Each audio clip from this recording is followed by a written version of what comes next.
Good morning, this is Newswire. I'm Dennis Asato. President William Ruto has issued fresh executive orders reassigning some factions for his government. In his executive order number 1 of 2023, Ruto published key roles of officials from the deputy president to the chief executive officers of state corporations. In the changes, DP Rigathi Gachagua got a new role in the coffee reform sector. He also deputized the president in execution of his factions. In accordance with Article 147 of the Constitution, Gachagua is to chair cabinet committees, oversee implementation of cabinet decisions across all ministries and state departments. Prime Cabinet Secretary Musalia Mudavadi would also be assisting the president and his deputy in the coordination and supervision of government ministries and state departments. Mudavadi would also chair the principal secretaries committees and supervise the technical monitoring and evaluation of government policies, programs and projects. Interior CS Kithure Kindiki met with President William Ruto's appointed task force on the review of the terms and conditions of the National Police Service and Kenya Prison Service. Kindiki said the government is committed to improving the terms and conditions of service for officers within the security sector. Ruto appointed former Chief Justice David Maraga to chair a 23-member task force to steer reforms in police and prisons. The president appointed Carol Kariuki as the vice chairperson. Now, the body of the late LGBTQ activist Edwin Chiloba will undergo post-mortem exercise tomorrow. The family, led by their representative Gaudensia Chelimo, have also dispelled rumors making rounds online about their son, saying that he was a Christian whom at some point was called pastor.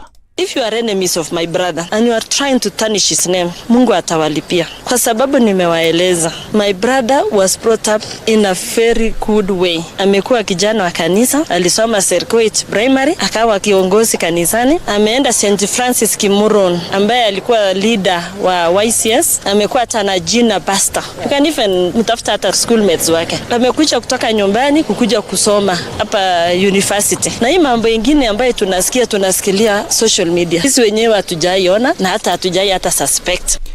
The family's father thanked the police for helping their son get justice without discrimination. They've called for justice to be served to his killers.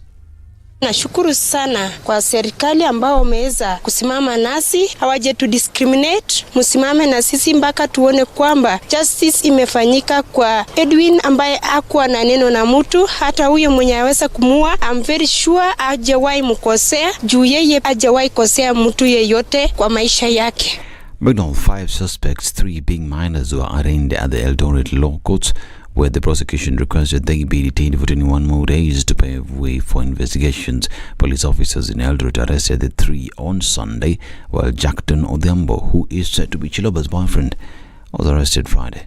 Both the vehicle and the house where the deceased used to reside are supposed to be subjected for a forensic examination. Prior to the death of the deceased, one of the respondents, Jackton Odhiambo, stated to have been in company with the deceased, hanged out and had fun in clubs or places within Masinigishu, which are yet to be visited for purposes of retrieval of CCTV footages, which are to be subjected for forensic examination. The respondents helped in moving the metallic box that was carrying the deceased from his residence to the vehicle before finally disposing it at where the police recovered it. The handset or mobile phone that was used by the deceased prior to his death is yet to be recovered.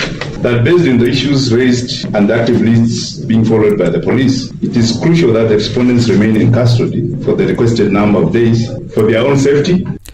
And Health CS Susan Nakhomija has announced that the Mwai Kibaki Teaching and Referral Hospital will be upgraded to a level 6 hospital. Speaking at the hospital during a visit, she also encouraged residents to visit local health centers to reduce the number of patients in the referral facility. She urged them to visit the level 6 facility for emergency cases. Nataka kueleza ya kwamba this government inataka kuwapatia huduma. Huduma ya afya inaanzia kijijini, inaanzia kwa community. Muko na facilities, muko na dispensaries, muko na health center, muko na level 3 na level 4. Tunawaomba anzia huduma yako pale chini. Na ikiwa uko na hali ambayo inahitaji kutibiwa hapa, utapatiwa barua uje utibiwe hapa. But that notwithstanding, the Constitution of Kenya inaruhusu kila mwananchi a right to emergency healthcare. If there is an emergency, do not think twice. Stop by here, utapewa ile service ambayo inahitajika, watakustabilize ndio uende kwingine. This is Newswire. I'm Dennis Asato. Good morning.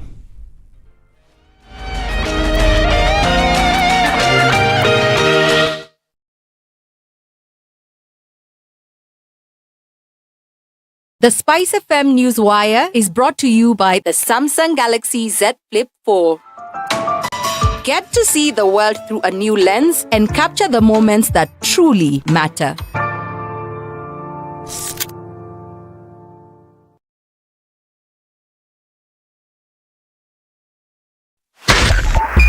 .5 Spice FM, Kisumu.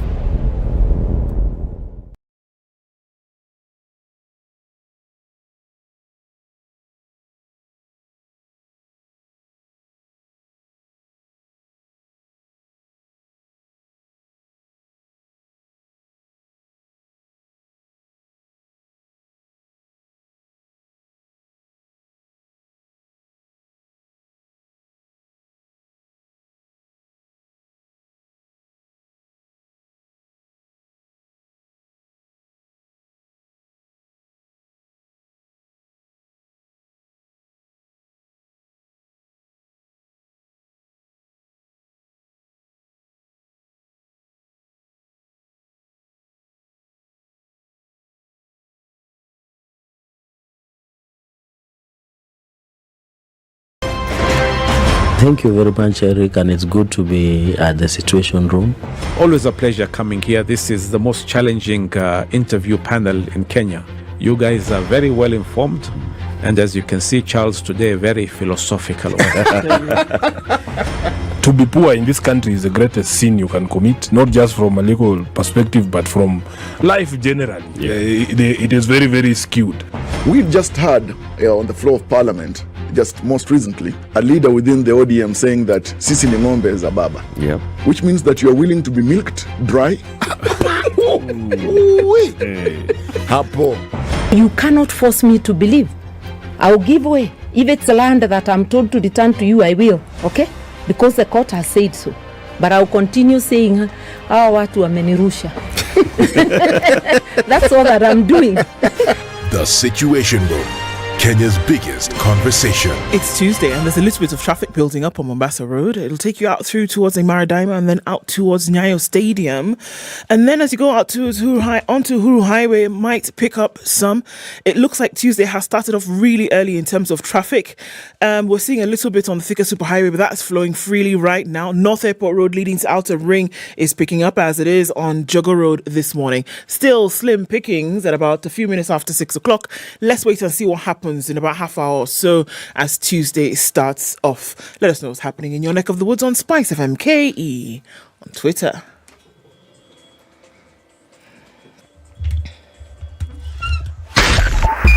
Spice FM, Nyeri.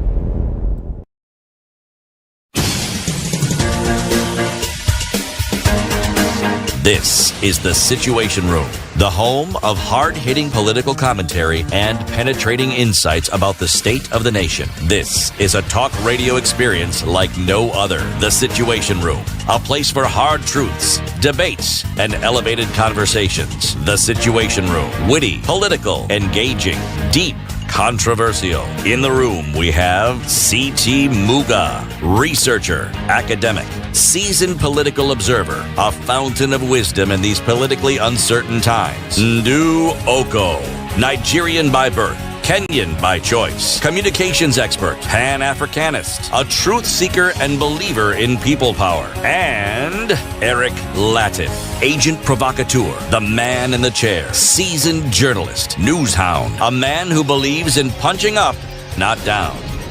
This is the Situation Room. Welcome to Kenya's biggest conversation at 9 minutes after 6 o'clock on this here Tuesday, the 10th of January, 2023.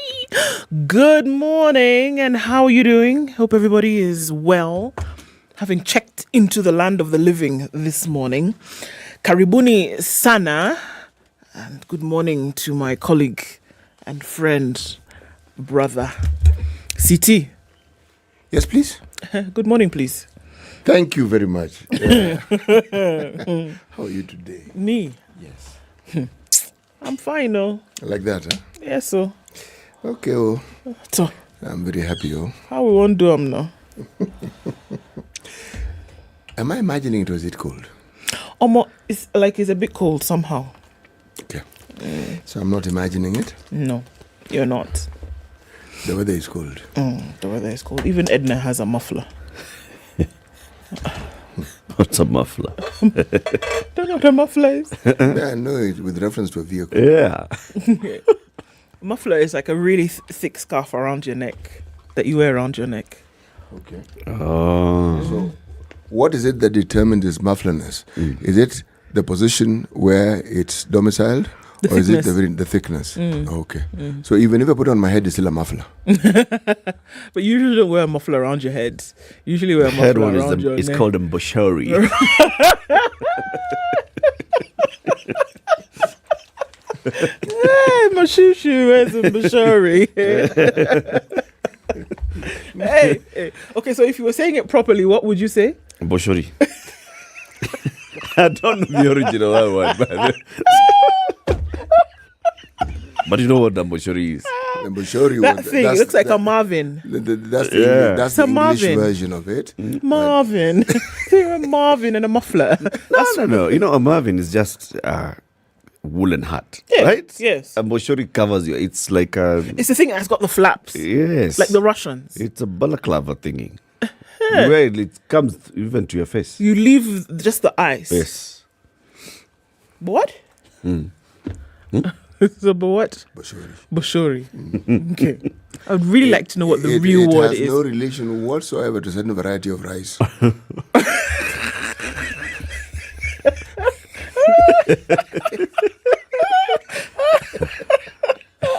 Oh, God. Hey, please deliver me from these men. None at all. Hey. Yeah? I want to know the real name. That's the name? No. No, it came from somewhere, I'm Yes, sure. it did. From what? I want to know what that original thing is. Boshori, it came from somewhere. Why are you assuming that people can't be original? No. I'm not assuming that they cannot. It's just like Macadofia. It's somewhere over time It's it was original. bastardized into something else. Abi? Yeah. But it's original. Okay, so. Okay. How are you, Lakini? Mimi niko fiti. Good to see you, man. Sina maneno. Nilikuwa naambia watu welcome. Sasa. Wame welcome kabisa. Endelea. Waingie ndani ya mpango. That's right. Very good. It's important to enter into the program. Welcome, everybody. It's the second Tuesday of 2023. Imagine. It's 10 days into January. How are you doing with your New Year resolutions? That is if you have them. Which ones? The New Year resolutions. When was the New Year? Let me tell you what we shall be discussing today. So, we'll have somebody from the diaspora. His name is Cliff Mobek. He is the leader of the Diaspora Youth Caucus Initiative. He'll be here to talk to us about why Kenyans in the diaspora are pushing for new remittance policy. We know that remittances are the highest foreign exchange earner for the Republic of Kenya, this here country of ours.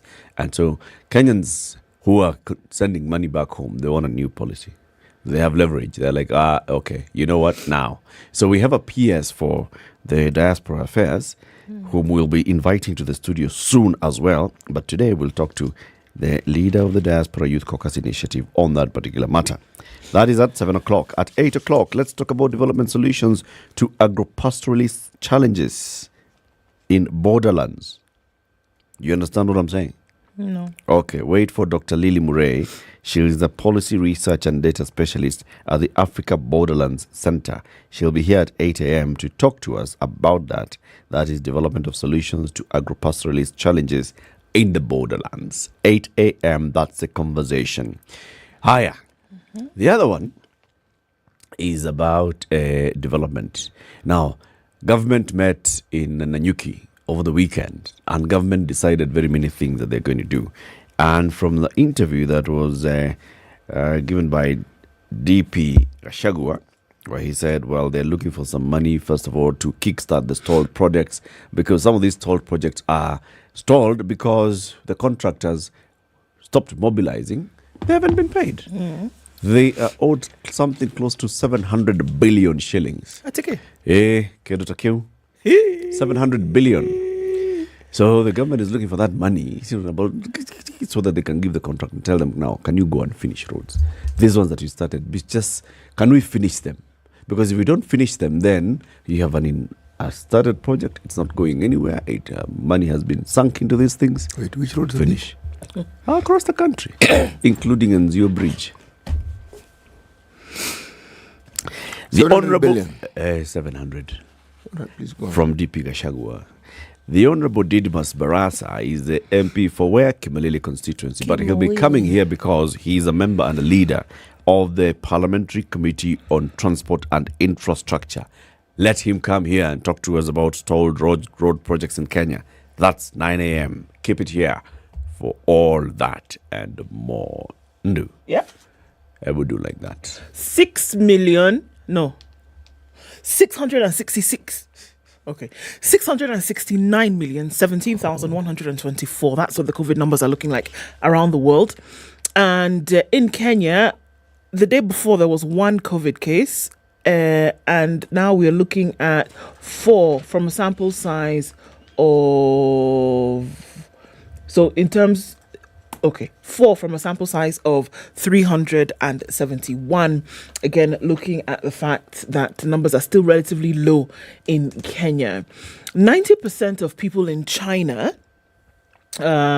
province infected with COVID, according to a local health official. This is a story that's making the headlines. The Guardian, The Washington Post, on BBC, CNN, Al Jazeera, talking about 90% of people in China's third most populous province have now been infected with COVID-19, according to a top official, as the country battles an unprecedented surge in cases.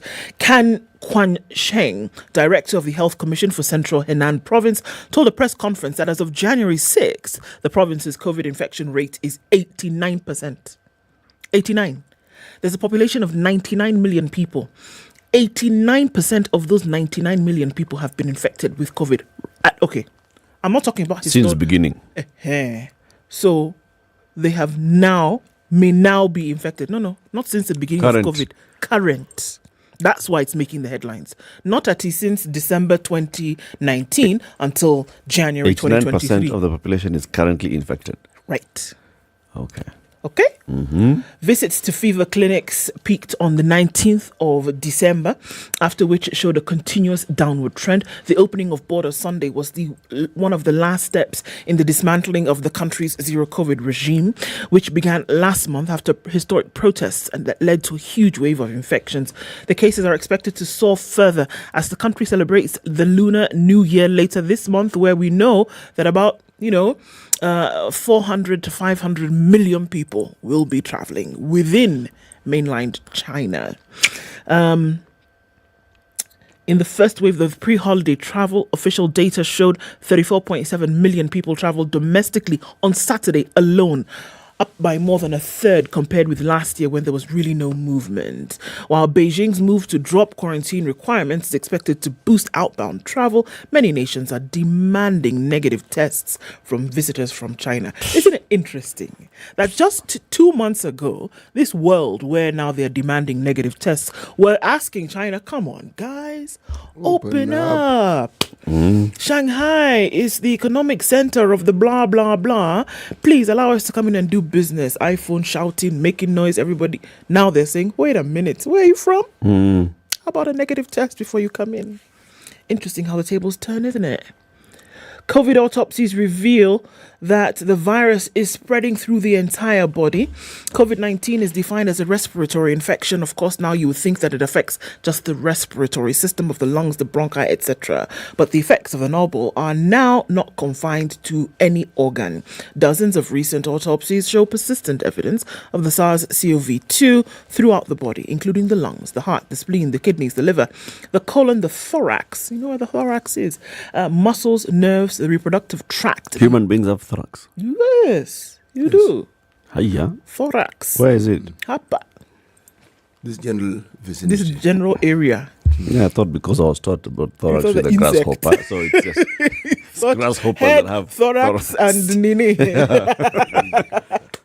Even as we have thorax. So even ours is called thorax. Okay. The eye and the brain. In a particular autopsy, remnants of the novel coronavirus were found in the brain of a deceased patient 230 days after they started showing symptoms. So according to recent studies, whereas we saw at the very beginning of COVID, we only thought about, ENT, chest, blah, the respiratory system. Now they're saying COVID has spread and can spread everywhere. That's what it looks like for COVID this morning. Hey. Hiya, it's 21 minutes after 6. Let's take this quick break, take a look at the weather forecast, and then we'll be looking at newspaper headlines shortly. Did you get to watch The Last Door by John Alan Namu on Maisha Magic Plus and DSTV and GoTV? If you didn't, then this is your chance. Look out for it. The second episode on Sunday, 8 p.m. on Maisha Magic Plus. The Last Door, Kenya's premier real true crime investigative series, looking at real cases that happen in the country and trying to understand what exactly happened. This is the Situation Room, the only way to start your day. Sleepwalking through the afternoon. Sleepwalking through the afternoon. Sleepwalking through the afternoon. Don't live life on repeat. Enjoy your break moments with Minute Maid Delight, a treat that awakens your senses and fills you with vitality. So fill those break moments with the indulgent sensations of Minute Maid, featuring delicious mango, tropical and apple flavors. Minute Maid, filled with life. Okay, looking at cloudy conditions in Nairobi this morning, going to highs of 26 and coming back down to lows of 16. Partly sunny conditions, what we'll see throughout today. In Nakuru, cloudy at 13, highs of 26 and lows of 11. It's 11 in Nyeri, going to highs of 25, and we'll see highs of 24. In a cloudy Eldoret, currently at 15. 25 and cloudy conditions in Mombasa, highs of 32, and we'll see highs of 32 as well. In a cloudy Malindi at 28. It's 19 and partly cloudy in Kisumu, highs of 28 and highs of 28 as well in Kakamega, where it's cloudy at 16. Light rain in Kampala this morning at 20, highs of 26, and we'll see highs of 30 in a cloudy Dar es Salaam at 26. 15 and cloudy in Johannesburg, highs of 28, and it'll go to highs of 34 in Lagos, not so clear at 26. Mostly cloudy conditions at 23 in Kinshasa, highs of 31 and lows of 23. It's 1 degree and sunny out in Beijing Tuesday afternoon. We'll see highs of 7 and lows of -7. Mostly cloudy at 4 in Paris, highs of 10, and we'll see highs of 13 in the mostly cloudy London at 6. Monday night is reading clear at 4 in New York. Coming into Tuesday, highs of 8 and lows of 2.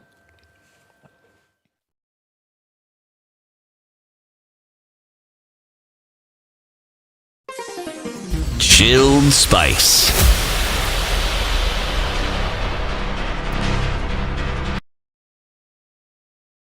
Mature, intelligent talk every morning. Spice up yourself.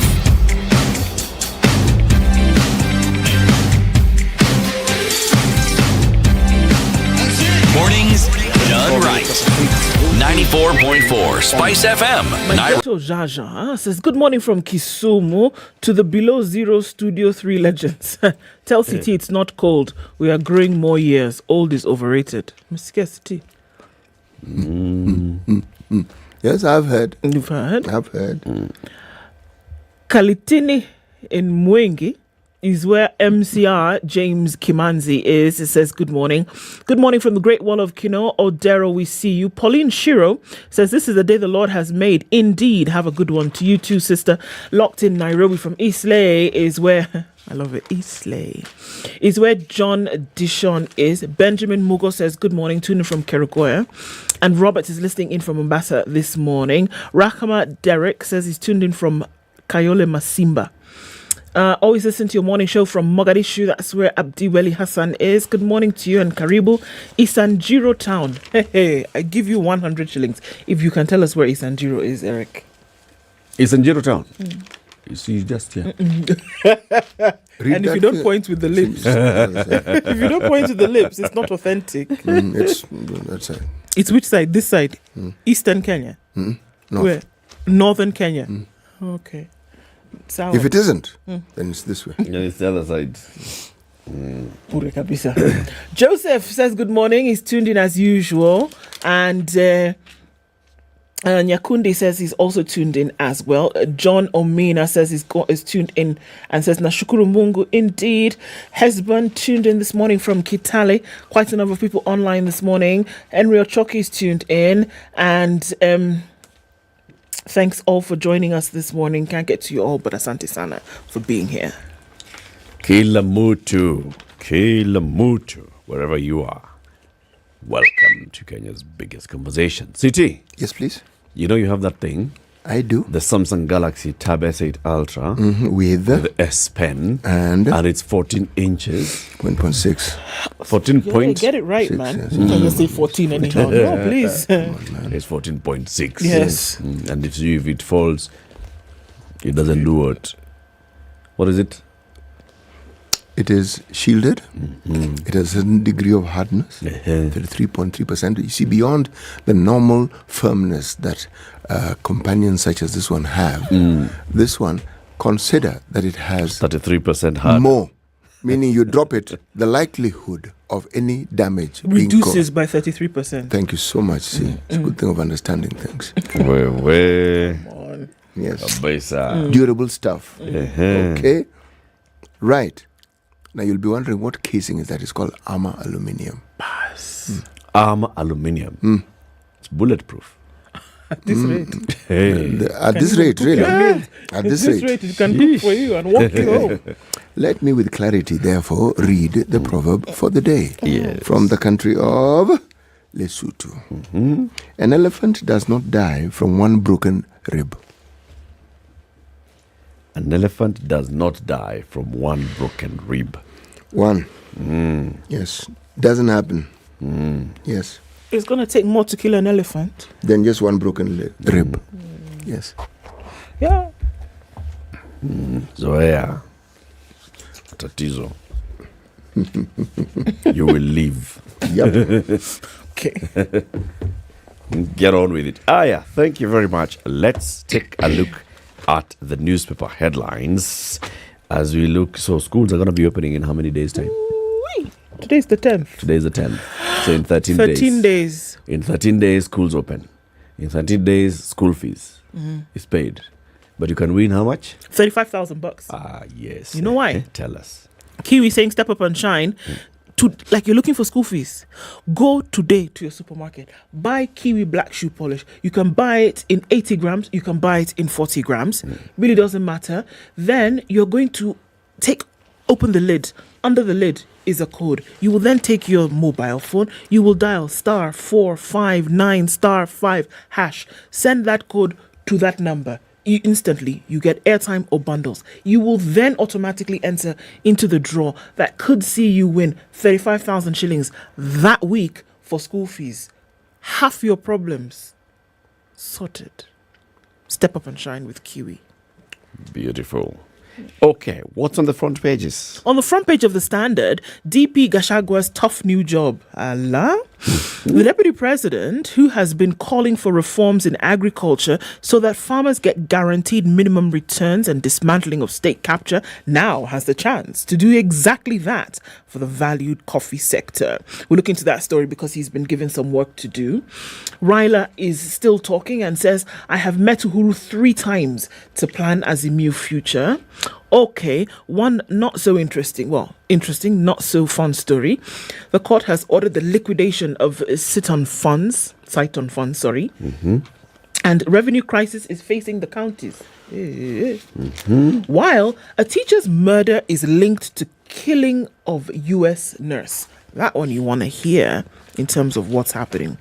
On the Business Daily, Ruto puts Uhuru's most expensive road on hold. The 160 billion shilling Mao Summit Highway has been put on ice, throwing contractors and funders of what is Kenya's most expensive road project into a spin. It has been iced. Yes, it has. Yeah. Okay. That's what's on the Business Daily. On the Daily Nation, graft roadblock for job seekers. Now, there will be no place for corrupt people in public service at any level. Not only will everybody seeking employment in national or county governments get vetted by the EACC, the agency's recommendation will be binding on employers. So if EACC, you go there, you get clearance. EACC says, not suitable. You're not getting the job. Ouch. It is not just a recommendation to be taken under advisement. Why didn't they? It's going to be binding. Why didn't they what? Why didn't they do this for elective posts? See, now it's coming. Pole pole. Tumeanza mahali. The other headline, social media danger to teenagers. Spending too much time online is bad for your brain. 1. Difficulties in cognitive emotion regulation, impulsivity, impaired cognitive function, addiction to social networking, shyness, and low self-esteem. 2. Medical problems including sleep problems, reduced physical fitness, unhealthy eating habits, pain and migraines, reduced cognitive control, and changes in the brain's gray matter volume. 3. Some children may get depression, anxiety, obsessive compulsive disorder, attention deficit or hyperactivity disorder, and alcohol use disorder. And also, teens who always have their smartphones have addictive use of social media, giving them the fear of missing out. FOMO. That's a big one in the nation today. They are also highlighting the winners and losers in Ruto's new order. The president has released Executive Order number 1 of 2023, in which he sets some functions in government. President William Ruto has reorganized his government after just 3 months, splitting some key ministries into more state departments. We'll be looking into that in detail. Tables turn. Gachagua now turns the heat on Uhuru allies. That is also a headline. And thousands at the back page of the Nation. Thousands of guards at risk of losing jobs. Security Firms Association officials say that over 2,000 companies were not gazetted by the regulator. At least 1 million private security guards could be going home by the end of January if nothing will be done to salvage over 2,000 private security firms that were not listed by the Private Security Regulatory Authority last week.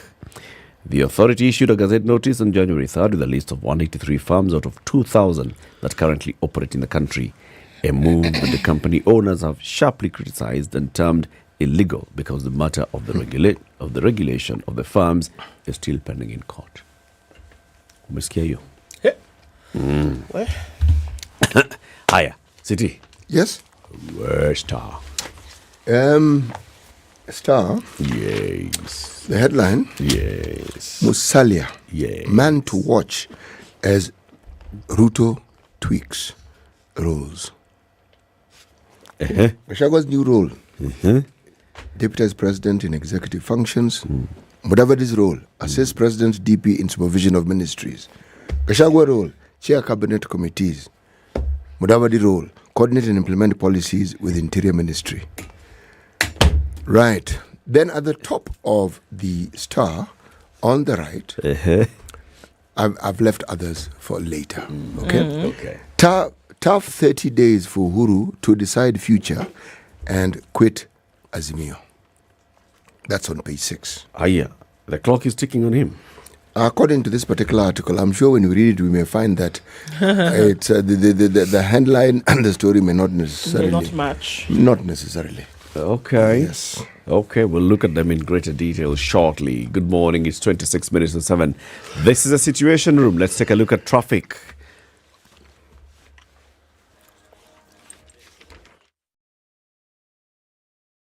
This is the Situation Room, the only way to start your day. No matter how rich or how powerful you are, no one is above the law. It's not every day that you hear of a new blockbuster investigative series coming from the 254. So when I tell you that DSTV and John Allen Namu have teamed up to bring you a truly original true crime investigative series with brand new revelations from some of Kenya's most well-known cold cases, you best believe it. Tune into the Situation Room from 6 a.m. this whole week to find out more about the new series, The Last Door, on Maisha Magic Plus, and why you should subscribe to DSTV. Okay, so we're seeing a buildup of traffic on Jogo Road getting out into the city, and we're also then starting to see that action happening on the Thika Superhighway, quite heavy at this point. Inbound traffic is already starting to build, and as well as Kiambu Road. Coming out of Westlands, looks like it's going to be a busy day, and we saw that it was early coming off Mombasa Road. It will likely continue into the city. Jogo Road following in fine form, with traffic getting out towards Landis and then into the city centre. It's not looking too bad at the moment, wherever it is that you look around the city, but we can guarantee that there will be more vehicles on the road in about a half hour or so. So let's keep an eye on things. Help us out here to keep folks moving. SpiceFM KE on Twitter.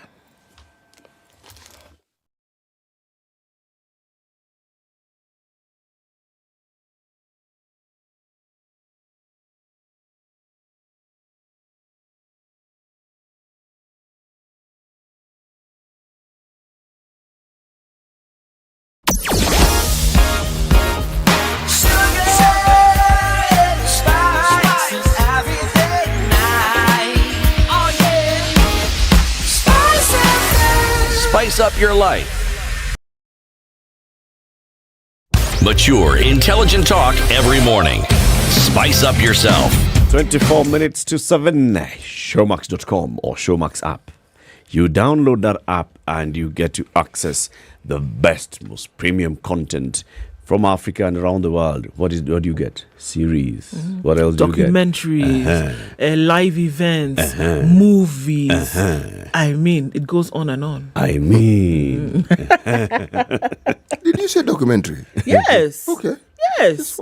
There's documentary. Imagine.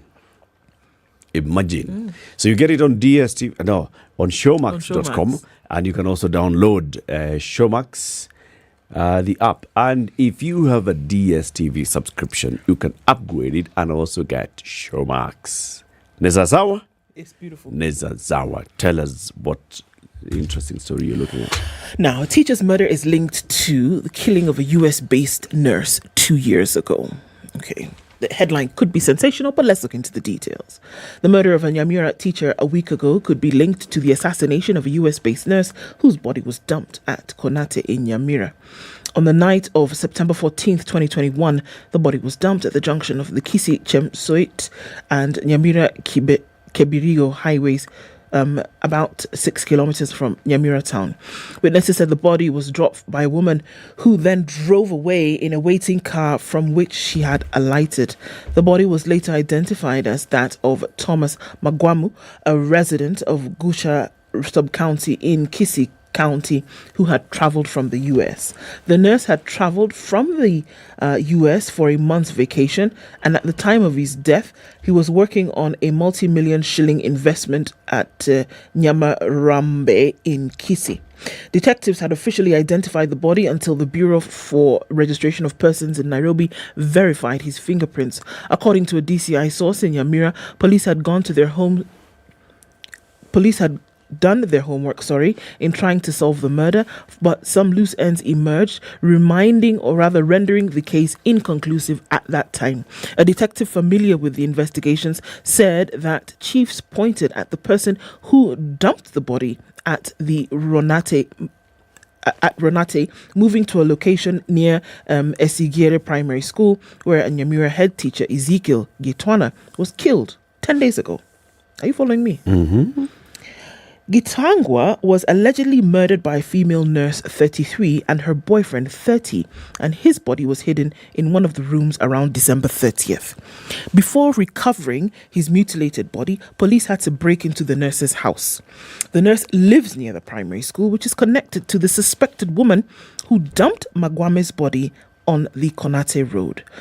Considering the link between the two murder cases, Nyamira County Criminal Investigations Officer Peter Kiboro said the files of the U.S. nurse's murder were being reopened for further review to determine the possible connection. There are similarities that are striking in both cases.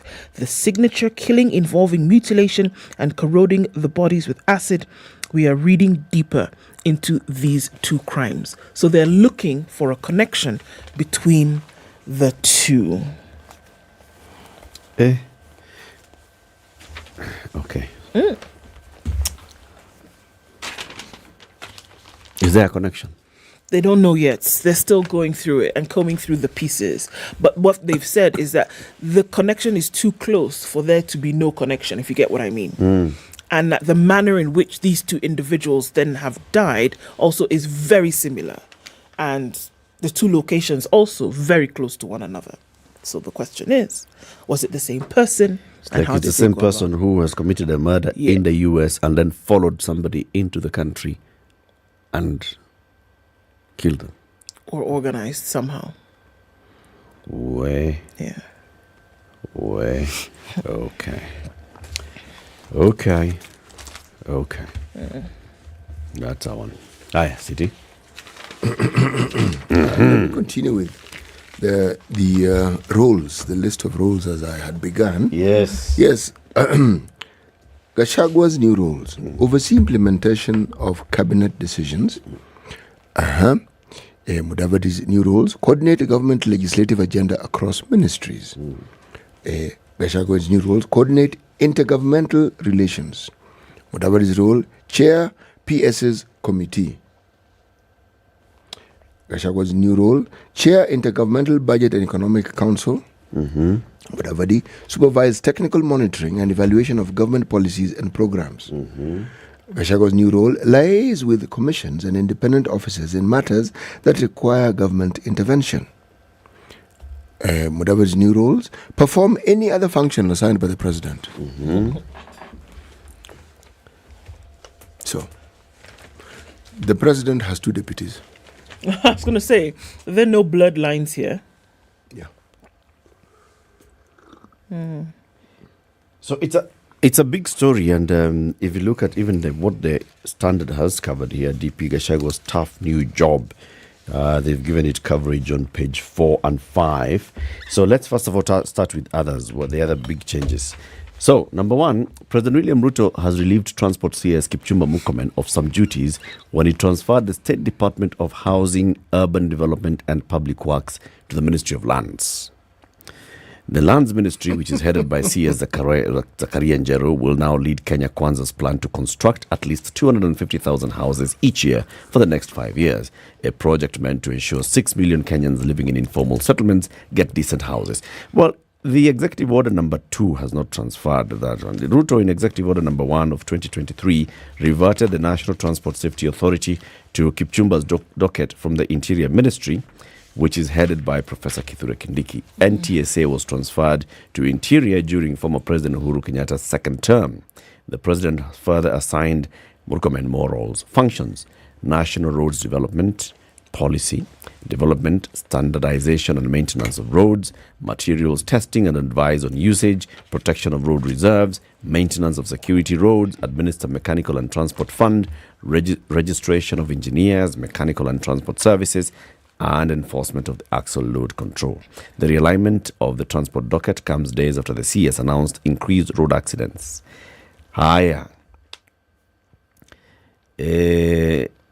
The Kipchumba also has the huge task of reviving Kenya Airways into a profitable entity and managing the dispute between the national carrier and employees. That is one. Now, let's look at what else has happened. The head of state assigned Investment and Trade Ministry CS Moses Kuria 3 state departments instead of the previous 2. They include the State Department for Investment Promotion, State Department for Trade, and the State Department for Industry. Ruto split the Ministry of Environment into the State Department for Environment and Climate Change and the State Department for Forestry, and added more roles to the Tourism Ministry to manage the State Department for Culture and Heritage. Well, this story somehow getting kind of disappointed by Benjamin Imenda, because the executive order of last year that created the organization of government had already shown that, for example, the ministry called MITI, the Ministry of Trade, Industry, Trade, Industrialization, Trade and Investment, would have those 3 state departments anyway. The president has tasked his deputy Rigathi to lead reforms in the coffee subsector. So this one has been removed from the Ministry of Agriculture. Now it's him to lead the reforms in the coffee subsector.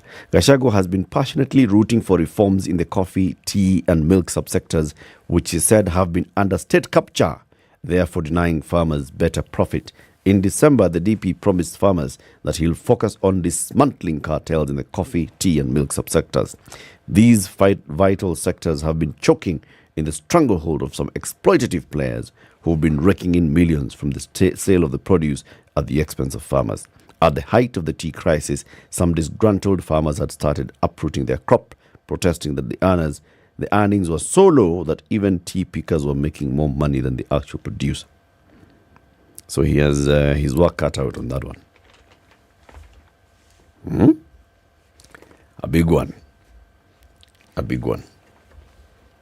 Of interest, if you read towards the end of this article on page 4, the President Ruto also put Prime Cabinet Secretary Musalia Mudavadi in charge of Government Delivery Services, an agency that replaces the Presidential Delivery Unit, which was under former Chief of Staff Njoka Waita. He also signed Gachagua and Mudavadi 2 principal secretaries each, instead of the principal administrative secretaries. So now there are PSs in the DP's office and PSs in the PM, it's called what? PCS office. It's called the Prime Cabinet Secretary's Office. Yes.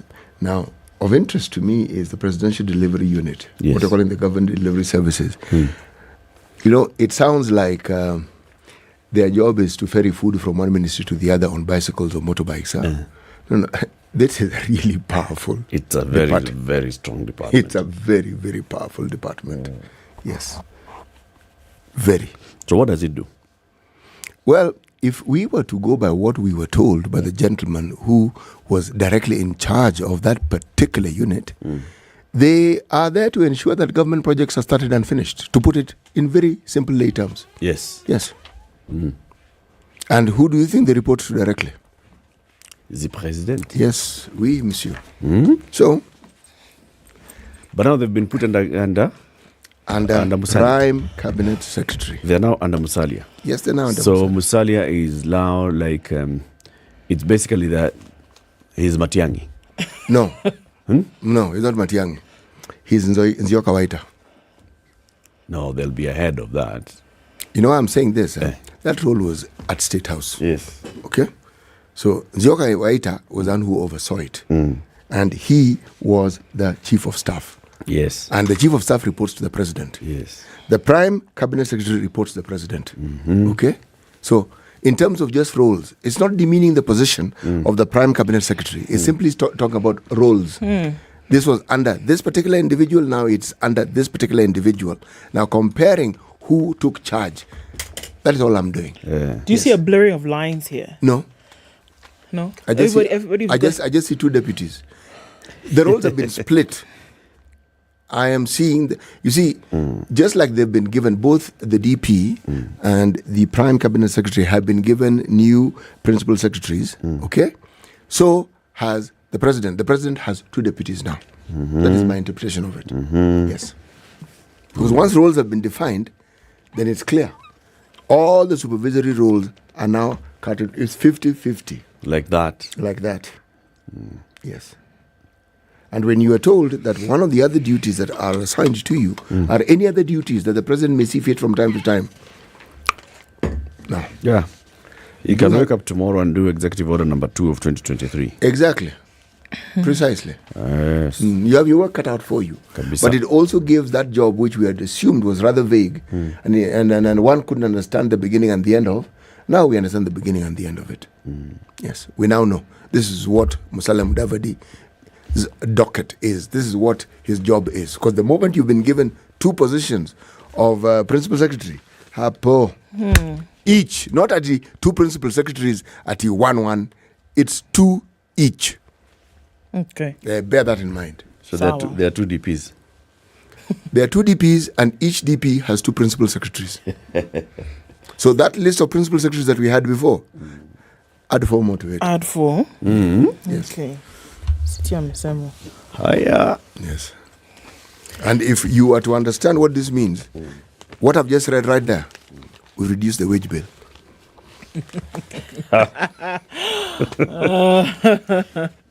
Today is Tuesday. Yes. Financial Standard.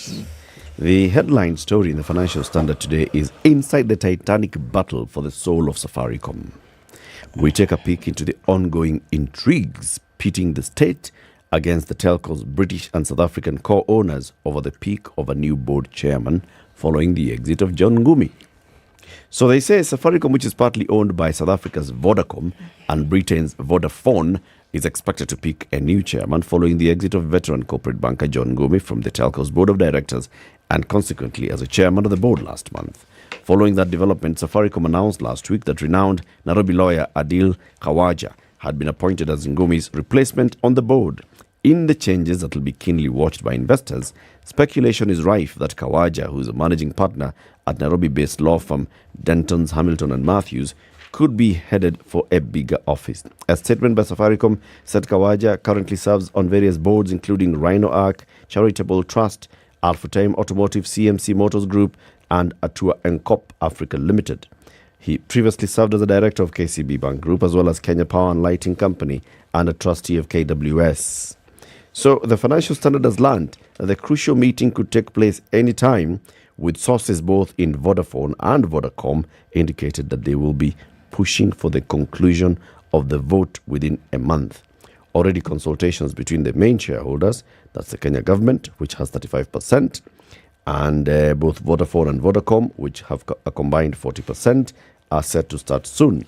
The Safaricom board is made up of 10 non-executive directors and 2 executive directors. So now I'm looking for the push and pull. For the soul. The Titanic battle for the soul. And all those do you other see stories. The Titanic battle for the soul? And all those other stories. Okay, do you see any battle at all? Financial Standard has learned that the government is pushing hard for its latest nominee to be the board to become chairman. The shareholder relationship is complex, setting the stage for a fierce boardroom battle. Right? Vodacom and Vodafone wield great influence as technical partners. Without its presence and active involvement, Safaricom risks falling technically behind and stagnating. On the other hand, the government has tremendous influence through its regulatory, taxation and policy powers. So if Vodacom are not really keen on having Adil Khawaja as chairman, that would be the issue. Because the story here indicates, it seems to suggest that the government is keen on having Adil Khawaja as the new chairman of the board. The government does own 30% of the organization, you know. So that's not a small shareholder. It's not. No. And not just 30%. It has that, and then it has the leverage of being government. It is government. Now that leverage, sometimes one could argue, is even bigger than the 30%. Yes. Indeed. And by the way, just so that you understand, when you are a nominee of the government to that particular board, it means you'll be nominated by the Treasury. Does that not send signals to you? Right. Still keeping things money. Site and liquidation ordered to recover 14 billion shillings in investor funds. The High Court has ordered the liquidation of investment projects owned by Site and Real Estate, allowing the sale of its properties in an effort to recover more than 14 billion shillings that the firm owes 4,000 investors. Justice Alfred Mabea also ordered the preservation of the company's assets and housing projects identified as the Alma, Applewood, Miotoni, River Run, Ridge and Taraji until the liquidation is concluded. Now, those are some real estate ventures. The court noted that more than 3,000 members of the public sank in excess of 11 billion shillings through sites and high-yield solutions, and 886 others invested more than 4 billion shillings in the site and real estate project notes. The court must be sensitive and alive to the plight of over 3,000 members of the public who sank their over 11 billion shillings and 886 others whose over 4 billion shillings was sank into these projects, and therefore lean towards a lesser evil, which is to preserve those assets for the time being. So essentially the problem we're looking at here is that people sunk money and then did not realize what they were sinking it in for. All right. The ruling paves the way for the sale of sites and properties to recover the sums owed to the investors who have been complaining for more than 5 years about frustrations and delayed returns on their investments. In declining to extend Saiten's administration, Justice Mabea said that there was no way that the firm's fortunes could be turned. Also as the page. However, turned around to the administrator. They had confirmed that the company had no credible funding source. So the only way to do this was to sell what is available. It is not in dispute that Site and Real Estate Project Notes is seriously ailing, and the creditors have suffered and continue to suffer as it is unable to pay what it owes them. The court is therefore of the view that the viable option would be to liquidate the company and to appoint a liquidator who will have the interests of the creditors at heart. 2021, Site asked to be placed under administration on grounds that it had capital contribution from 886 investors amounting to 4,180,992,923 shillings. The court granted the administration order, and Kereto Marima, who had been proposed by the directors, was appointed as administrator. But in a 2022 application, creditors of a CPN sought the court to terminate and to lift the company's administration orders. The creditors alleged that the administrator had not undertaken anything substantial in the administration process and that he had failed to reveal to the court that he was associated with the notes, having engaged in business with the company 2 months before his appointment as an administrator. So he had, some mixed waters there. So here we are, and after this long time, the court has said, liquidate, pay the folks, and then we move on from there. And then we move from that point. Okay. So the process then now of the liquidation begins. Yes. There is a story here. How did they get there? In the first place? Well, yes. It's not that we're going to discuss it, but I'm simply raising the question of how, because the amounts we're speaking about are huge amounts. Yep. How does one get to the point where this is owed? Often the story is there were some success stories at some point. Yes. So then what went wrong? Anyway, that's a story for another day, is it not? Yeah. Yeah. There's one to be told. Yeah. There was a story I was looking at some point. Take your time, brother. Take your time, brother.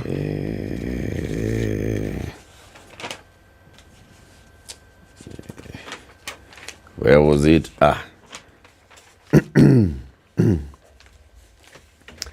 Okay, so there's a man who's accused of impersonating Information CS Eliud Owalo using a Facebook account. He's been detained for 3 days to allow the police more time to complete investigations. Detectives, under a miscellaneous application, requested the court to grant them another 4 days to detain Calvins Otieno Odhiambo before officially charging him. Milimani Chief Magistrate Bernard Ochoi allowed the police to hold the suspect. He was arrested in Rongo, Migori County on Thursday last week before he was brought to Nairobi, booked at Kilimani, and later arraigned before Ochoi. The investigating officer, Sergeant Rhinos Musungu from the DCI, said the suspect created a Facebook account and posed as CS Owalo. Musungu told the court that the said Facebook account was active between December 6th last year and January 5th this year, and the Facebook page was noticed by Dr. Barak Muluka, the communications advisor in the Ministry of Information, Communication and Digital Economy. Muluka shared the information with Owalo, who reported the matter to the police.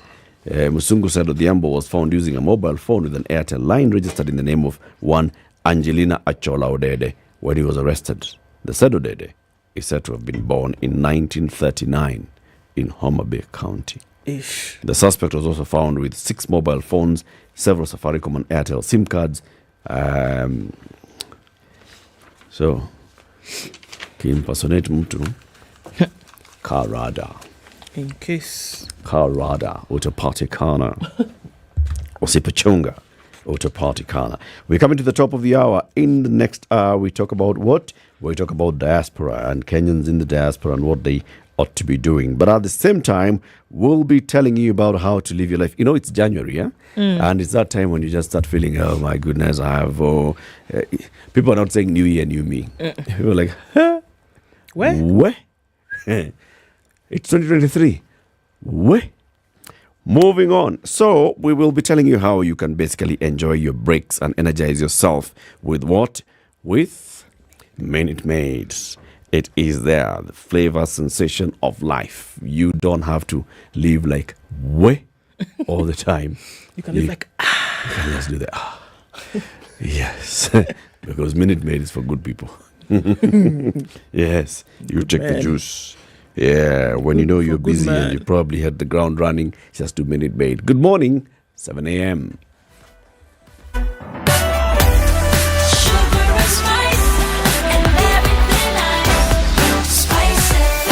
Spice up your life.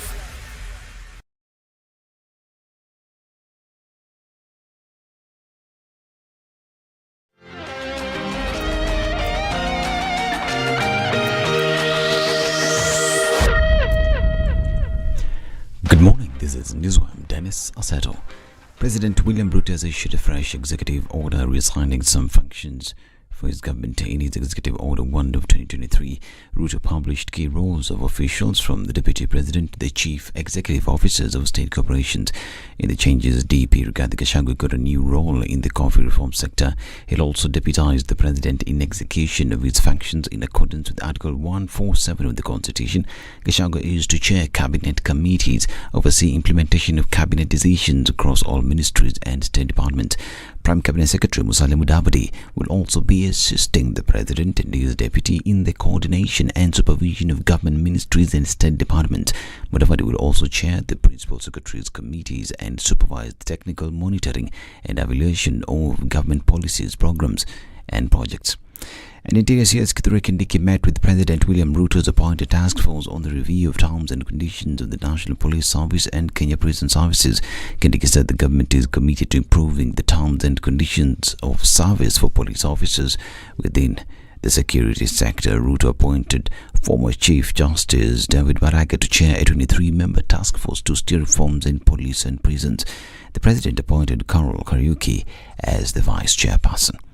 Now, the body of the late LGBTQ activist Edwin Chiloba will undergo post-mortem exercise tomorrow. The family, led by the representative Gaudensi Chelimo, have also dispelled rumors making rounds online about their son, saying that he was a Christian whom at some point was called pastor.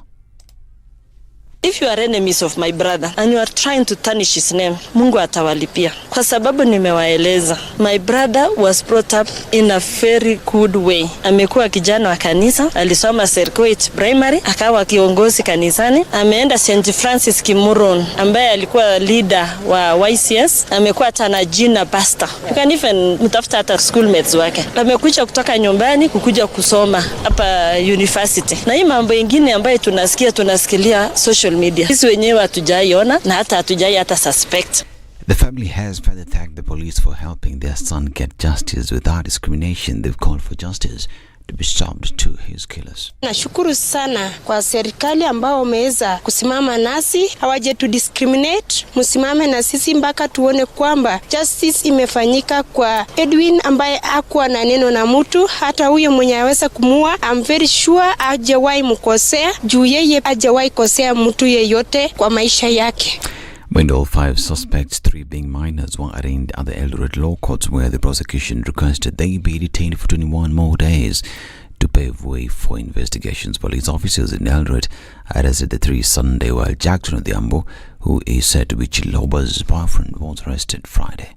Both the vehicle and the house where the deceased used to reside are supposed to be subjected for a forensic examination. Prior to the death of the deceased, one of the respondents, Jackson Odhiambo, stated to have been in company with the deceased, hanged out and had fun in clubs or places within Masingishu, which are yet to be visited for purposes of retrieval of CCTV footages, which are to be subjected for forensic examination. The respondents helped in moving the metallic box that was carrying the deceased from his residence to the vehicle before finally disposing it at where the police recovered it. The handset or mobile phone that was used by the deceased prior to his death is yet to be recovered. That based on the issues raised and active leads being followed by the police, it is crucial that the respondents remain in custody for the requested number of days for their own safety. This is a developing story. We'll be bringing you the very latest. But now let's talk about health, where Health CS Susan Nakhumicha has announced that the Mwai Kibaki Teaching and Referral Hospital will be upgraded to a level 6 hospital. Speaking at the hospital during a visit, she also encouraged residents to visit local health centers in order to reduce the number of patients in the referral facility. She urged them to visit the level 6 facility for emergency cases. Nataka kuwaeleza ya kwamba this government inataka kuwapatia huduma ya afya inaanzia kijijini, inaanzia kwa community. Muko na facilities, muko na dispensaries, muko na health center, muko na level 3 na level 4. Tunawaomba anzia huduma yako pale chini, na ikiwa uko na hali ambayo inahitaji kutibiwa hapa, utapatiwa barua uje utibiwe hapa. But that notwithstanding, the Constitution of Kenya inaruhusu kila mwananchi a right to emergency healthcare. If there is an emergency, do not think twice. Stop by here, utapewa ile service ambayo inahitajika, watakustabilize ndio uende kwingine. This is Newswire. I'm Dennis Osato. Good morning.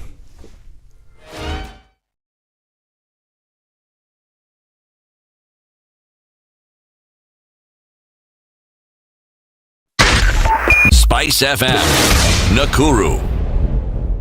Okay, the sun is coming up, and a few minutes after 7 o'clock, we're looking at traffic in most parts of the city. It's built up quite some on the Thika Superhighway, and it's heavy coming in through to Murang'a Road as well as Wangari Maathai Way. We're also looking at it heavy coming off of Kiambu Road, touching on Muthaiga Square. Some traffic coming out of Westlands. James Gishuru doesn't look too bad, but we'll see some on Wayaki Way. And as you're coming off of Mombasa Road, as you get to the Nyeri Stadium roundabout, that stretch leading then, are you going to turn off towards Nairobi West, or are you going to go straight towards Uhuru Highway? There's some traffic there, but, fingers crossed it doesn't stick for too long. Coming off Outer Ring, there's traffic coming from North Airport Road. You connect to that, and then it's going to slow down as you get towards the junctions of Manyanja and Juja Road. SpiceFM KE on Twitter. Talk to us there. Let's keep things moving this morning.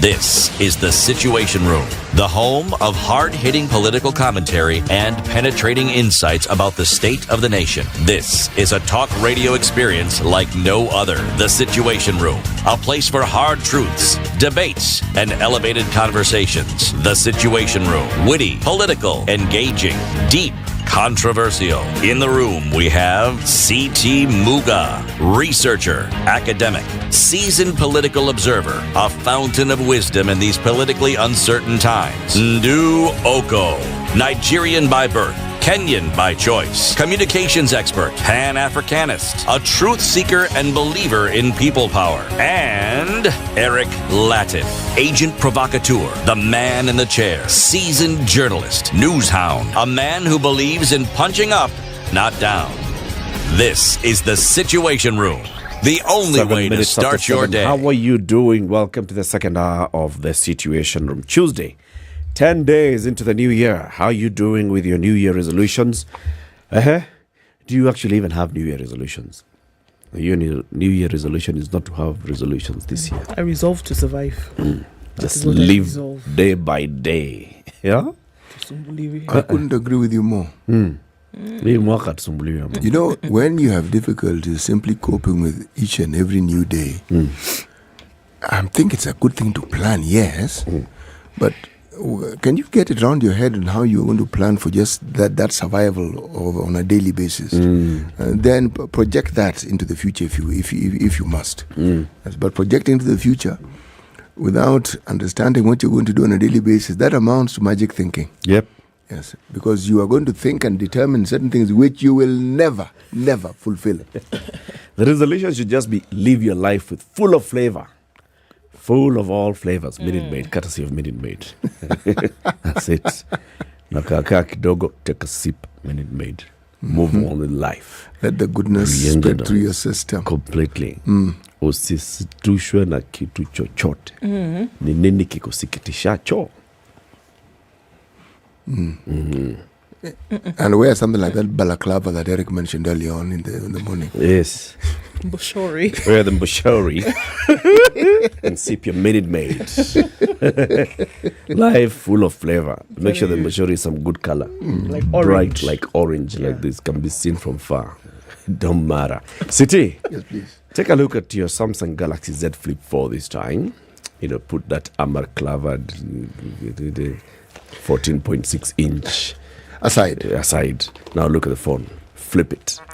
And I suspect that with all this, you want me to read the proverb, don't you? Yes. Okay, and you don't want me to let these two gadgets speak so that one can tell the other what to do. They can do that if they want to. All right, let me Let me just read. Okay. An elephant does not die from one broken rib. An elephant does not die from one broken rib. Yes. How many ribs does it take to kill an elephant? How many broken ribs does it take to kill an elephant? Yes. Eric, you know, that particular question is profound. It's as profound as the question you asked. How much is enough? How much is enough? Yes. To kill an elephant. Yes. When is it really ever enough? You know? We have a guest in the studio. His name is Cliff Mobek. He is the leader of the Diaspora Youth Caucus. He is back in the country and is with us in the Situation Room. Good morning. Morning to you. Welcome to the Situation Room, brother. Thank you for having me. Karibu sana. Shukuru sana. Let's begin with this proverb. It's from Lesotho. It's from where? Lesotho. Otherwise known as Lesotho. And yo. It's Lesotho. The pronounce Lesotho. Why I cannot tell you. Yeah. But it's South Africa, right? It is, yes. Actually, it's inside. No. It's literally you are right. inside. It's right in the middle of South Africa. It's surrounded by South Africa. Where's the capital city of Lesotho? Maseru. Oh, wow. Okay. Population is 12 million. Is it? Around 13. I'm joking. It's around 2.2 million. But there are several elephants. Yes. With broken ribs. So, first of all, how many ribs does the elephant have? Many. So, for you to lose one, it won't kill it then? No. It's too big to have many ribs, right? I agree with you completely. It has many ribs. Yes, that's the point. It has many ribs. So just one being broken will not kill it. Won't kill it. No. I think to understand it, given that an elephant is a mammal, think about yourself as another mammal. If you break one rib, will it kill you? No. Not. But you have lifetime injuries, though. You'll have a lifetime injury. Did you hear what he said? said? No, I didn't hear what he said. Please allow him to repeat Eric, what he please said. repeat what you said. It sounds unsavory. Please say it. Adam lost a rib. And it killed him. Oh, no. No, he died for an hour. To make another human being out of it, right? He was expelled from the Garden of Eden. For losing the rib? No, the rib created this person. What the rib ended up doing? I just wonder, how could one rib make a whole human being? Oh. We need to ask It's the wonder of God, man. I think Clay made a human being. Man. Wow. Let's get into the conversation, Cliff. Right. Leader of Diaspora Youth Caucus. Where do you live? I live in Wichita, Kansas, United States. How long have you been there? I think now 11 years, going to 12 years. But not in the United States, on the Wichita, Kansas. Wichita, I think 1.5 years. Okay. Yeah. So when you were leader of the Diaspora Youth Caucus, tell us about the caucus. Who are the members of the caucus? Where do they live? What do you do? What's the purpose of the caucus? Actually, the Diaspora Youth Caucus is we came together as a group of leaders of groups from different groups, because it's actually global and virtual. We don't have physical offices, and we have leaders around the globe, but more especially they are youth, and we have parents who have youth as well. Okay. We co-founded it with a lady, her name is known as Vicky Batty. She lives in Wisconsin, and we just broke out we didn't really break out, but we were in a larger group. There are very many groups in the United States when it comes to after the election of the new government. So people came up with a lot of groups trying to sensitize on how they can easily make themselves very wealthy as the diaspora, by and large. So we came together so that we can easily sensitize and just sell our own ideas as the youth, what we are able to do and offer back to our own country. Yeah. Yeah. We've had conversations with several people who are leaders of different groups in the diaspora, you know. Some in the States, some in Europe, in the UK. The lady was from which country, Ndu? I don't remember, yes, but we've, some from the Middle East, in Asia. And so we know that there are very many organizations of Kenyans living in the diaspora who've come together and they have formed organizations and caucuses. Right. The question is, all of these groupings, are they saying the same thing? Do they speak to one another? Is it like the way we have very many parties in this country? You just have like 60 different political parties that sometimes just become active at some point. during election, and then the rest of the time they are silent? Let me put it this way. I think every group has their own end goal game. At the same time, they represent different ideas. Some are investment groups, some are political groups, some are how can we say, like welfare groups. Yeah, they're multiple groups because they represent different ideas on how they want to approach it. But let me speak of what I know, because I don't want to speak for someone who's not here. The Diaspora Youth Caucus, we come together so that we can easily sell the idea on how best that we can help our country, because we really know where we came from. We know the gaps that we left back in the country. And we're trying to give them the best that we can, because we've already earned a lot of skills out there. Because just at times we feel like, there's so much attempts to speak to our leaders to do something, but our voices don't go anywhere. They just dies along the way between the tunnels. They don't just make it to the end of the tunnel. So we just came together so that we can easily just sell out our ideas, give them the skills that we have already, because it's pretty much the youth. That's what we are doing. Yeah, it doesn't matter. It doesn't matter which political affiliations that you are in, tribe, where you come from, or anything, and which country that you reside in. But as long as you're in the caucus, you have the idea that we're putting forward. That's what we represent. Okay, so are we looking at seeing the representation of young people in Kenya, or are we saying here that the representation of young people who reside in the diaspora then now should be elevated? What exactly are we advocating for here? It's the representative of the young people who are living in the diaspora, but they believe in where they come from. And they have to bring what they've already acquired out there back to the country. That's the end game. Yeah. But now, we don't have that space where to bring it back. That's why we're trying to find the channels where we can easily be accommodated, and more especially in the government, so that we can easily give back what we already have. Yes. If you were to be accommodated in the government, how do you picture this? What would you need to see in order to make you feel that you've been accommodated in the government? Well, that's a very good question. To be accommodated in the government is, first of all, ask the youth. The ideas that we already have, they just die in thin air because they don't see the light of the day, because maybe you don't have resources, you don't know how to marshal up to get it up there. But the moment the government recognizes us, because these are the incentives that we really need, actually, like what we have exactly at the moment. How are we going to do it to make sure we up there at the government? First of all, let them invite us at the table. Because for the longest time, maybe probably we don't have that kind of a space on the table whereby they're discussing issues. Because we see us people out there in the diaspora, all that we do is just work and remit back to the country. But we're more than that. At the same time, we're trying as much as we can to show other people who are back here in the country that they can make it out there and make their lives better. Because you see, it's a challenge. Like the other day, I was just coming out of Nyayo House. The swarm of the people who just trying to give you, they were trying to sell to you anything. It's just a challenge to the point where you are like, I wish it could be better than this, because all of them are the youth, most of them. Like, three quarters of the entire group that I saw out there at Nyayo House are the youth. They are joblessness.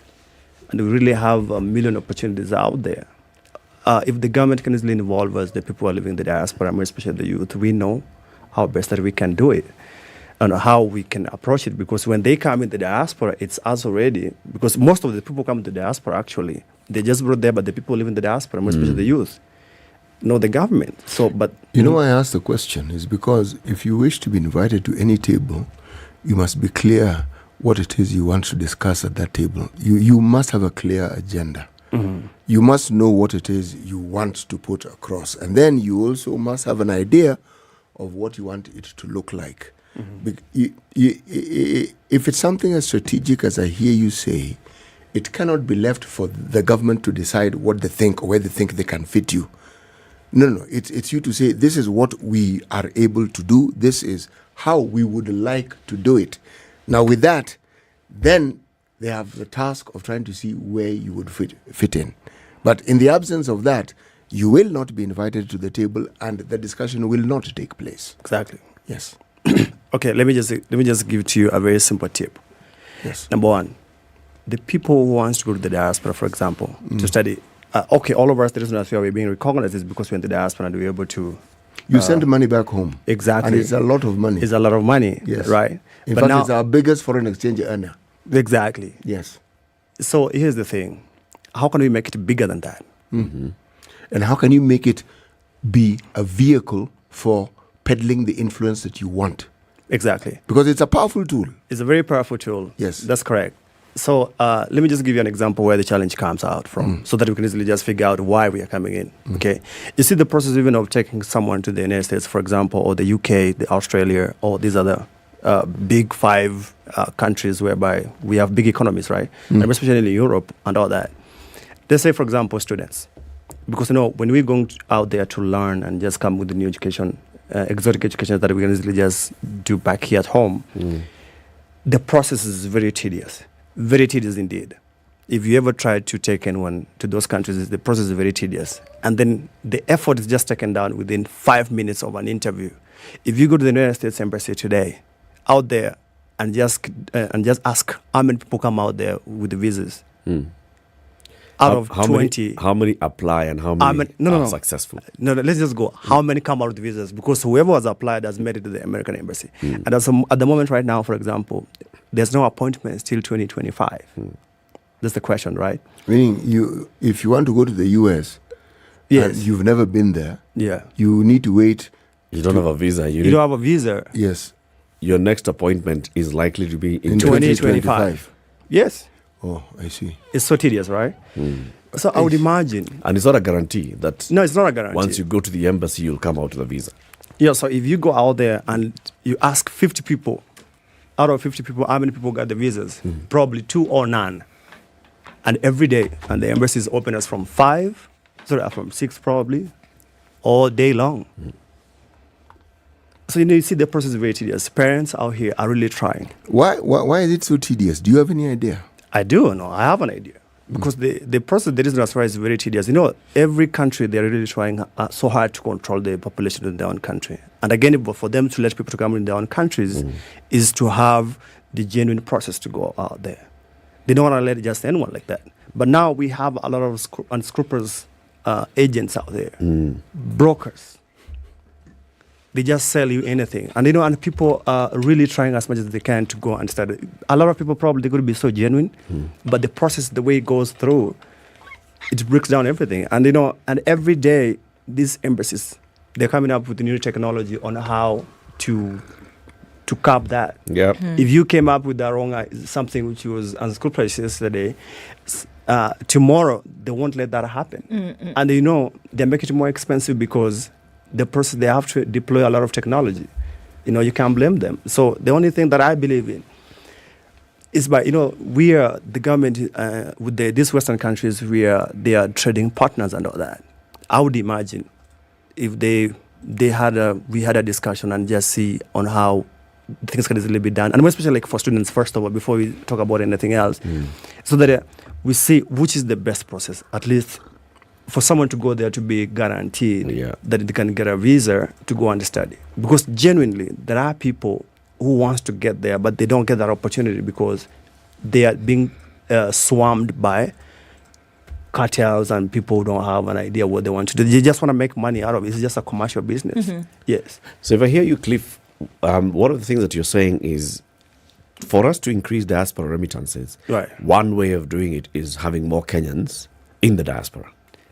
That's one way. That's one way. That's one way. So in terms of even looking at that, then is what can the government do so that it can facilitate for more Kenyans to go into the diaspora? And this would be in having bilateral conversations with the governments. For example, like the way Kenya has this plan with the UK, we are looking for X number of nurses, and then through a properly managed process, Kenya is able then to send qualified nurses to go and work and live in the UK. Right. Such kind of ways, instead of using these dubious agents who will con you and tell you that it can get you into the States and you just don't even get a visa. Let me just tell you something. You and I, all of us know this very clear. these Western countries, they're very clear on their guidelines. Yeah. They're on the portals everywhere. You can just find and just do the process very clearly. But for some reason now Kenyans, they have, out of ignorance, they get conned and things happen. And at the end of the day, they are still making life so difficult for even the people who genuinely want to go there, even work or do something else. So here's the thing. These countries normally offer job opportunities every now and then. Like Canada the other day, last year, I think 2022, they offered even 1,000 vacancies for truck drivers to go and work in that country. But guess what? We don't have the skill sets for those people to go and work out there. Wait. Skill set of driving a truck.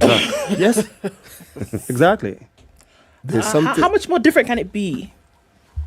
Let me say this as an instructor of truck drivers in the United States. I'm a federal certified instructor for truck drivers in the United States. It's not a 1+2 thing. You have to go through serious training, and you have to pay a lot of money for you to be a truck driver. You know, my interest here is in the training you speak of. If I'm paying a lot of money, yes, I assume the training is very vigorous. Absolutely. Beyond moving the truck backwards and forwards and sideways, what else do you need to know about this truck? What is it that makes it so onerous, and what makes it so? Because clearly it's a well-paying job. Correct. Yes. Yep. So what are these things that you must have? It's like there's an exam you must pass. There are skills you must acquire. Yeah. What are they? What are they? Safety. Safety is very important. Safety is the key thing. Safety. The only way that you can make money out of a truck is just by backing. If you don't back into a dock, you won't load, you won't offload, right? So there's backing is reverse. Reversing, exactly. Okay, very good. Reversing it to load it. Reversing into loading it, and reversing into offloading. To offload it. So if you won't do that, you won't have money, right? Yeah. So here's the thing. So the process is very tedious because, it's not very tedious. The training is very rigorous because they really take safety into considerations. And as a truck driver, you might end up yourself into prison if you do not follow those clear guidelines. How many years must you have driven a truck before you can even qualify to actually get this certification? Because I also get the impression it's not just one certification. There are layers of certifications. And again, it depends what kind of a truck that you're going to drive. We have small trucks, 18-wheeler trucks. 18-wheelers small? No, 18-wheelers are just like container trucks. Yes, correct. Okay. And we have different types of trucks. Heavy equipment haulers, hazmat trucks, and all that. So hazmat is hazardous materials. Okay. So tankers and all that. Okay. So each of them requires its own certification. Of course. If you drive a dry-van truck, you cannot drive a hazmat truck. It's by the law. Wow. You can only drive one truck at any given time. So you say if you're certified to do this, you can only cannot go moonlight and drive a hazmat and then in the morning there's you're no driving. shortcuts. They don't have shortcuts. So the certification that you then get is for you to drive one particular vehicle. So you cannot be a hazmat truck driver by day and a different one by night. You don't even do that. You don't even have the time to do that. There are regulations on how you even should drive. You can only drive 70 hours a week, including when you are duty hours. You just don't wake up and just say you can only drive only 11 hours a day. You can't go past that. So if I'm a bus driver, for instance, I cannot drive a bus and at the same time drive a truck. No, you can't. But let me tell you, this is what happens. There are stages and qualifications as to that, right? If you have a certificate for you to drive a bus, you can't drive a truck. But you can go on another certification for you to drive a bus and a truck added into that. Okay. But if the moment you're going to start driving a bus, you have to go back for a refresher training for you to drive a bus. A bus is different. A school bus is another thing. It's very different training. If you're going to drive a driver, which is not hazmat, you cannot drive a truck, which is hazmat. So the thing that is therefore needed is for, now we have a State Department for Diaspora Affairs. Correct. Is to look at, for example, Canada is looking for this kind of truck drivers. Right. Do we have this kind of qualification, or how can we upgrade our drivers so they can qualify to go and seek for these jobs in Canada. Right. And that's where now the gaps are. Those are the gaps. This is where your caucus, for example, would come in how to advise the government. So these are the jobs. This is what you can do. You can get a certified instructor in Canada to help our Kenyans get certified. It's very easy for you. When you have that, even applying for that job is very easy. But once you don't have that, at the same time, that's even giving Kenyans jobs over here. Yeah. By them providing for you those tools to train as per their requirements. Yeah. You see what I'm saying? The same thing applies to healthcare. I don't want to interfere to this again. Although it's just because CT is looking at his driver's license at the moment, and he's trying to figure out what yours is BCE, and you've never driven a truck, but you have a certification. I How many years? How many years ago? Owned one. How many years ago? I think the last time it was many years, over 10 years. And yet your license says you can still drive a truck today.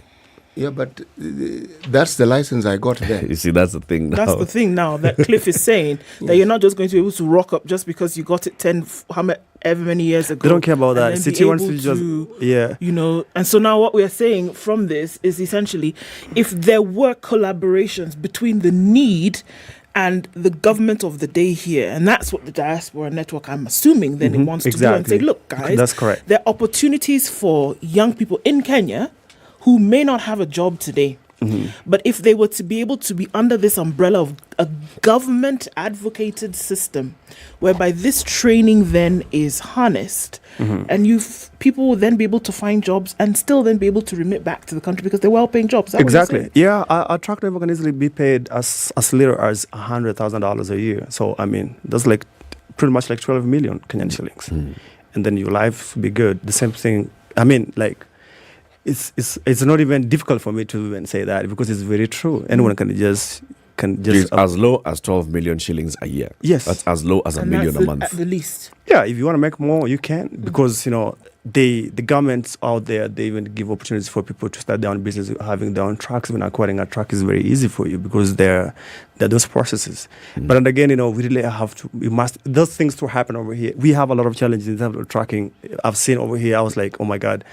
This is crazy. We need to redo a revamp of everything. Let's take a break on that note. It's 28 minutes to 8. Cliff Mobeck is the leader, Diaspora Youth Caucus. He lives in Kansas, USA. He's here in the country. He's talking about how we can leverage the diaspora and the opportunities by just changing our policies 1, 2, 3. Now that we have a State Department for Diaspora Affairs, how can that State Department actually work to getting more Kenyans in the diaspora? And those Kenyans in the diaspora who are seeking to remit money back into the country, how can that money then also be used better? Because, look, President William Ruto is looking for own source revenue, own source loans. Okay? Diaspora can actually be the ones that's lending the government money. That's one vehicle. Let's take that break. Ndu, please tell him about your Samsung Galaxy Z Flip 4. Z Flip 4, get onto the flip side of life. It's a great technology companion, giving you an opportunity to get into great camera experience, taking fantastic pictures, and also the technology is on the cutting edge, really, of life. The flip side of life gets you to enjoy great speaking, again, great picture taking and video as well. And, a companion that goes with you wherever you go, get into your meetings, get into your entertainment, do whatever you need to do on the flip side with the Z Flip 4. And if you get the Z Flip 4 and you also get the Samsung Galaxy Buds 2 Pro, you can actually be watching some premium content as you're sitting somewhere just waiting out in traffic, or you're sitting somewhere, you're taking a break, sipping your Minute Maid juice. You can also be watching some good content on Showmax. Just have your Showmax app on your mobile device, subscribe to Showmax, and you can watch good series. Some of them are Showmax originals, and some of them are Showmax First. It appears first on Showmax, and then it goes on to other platforms. Showmax, it's the way to go.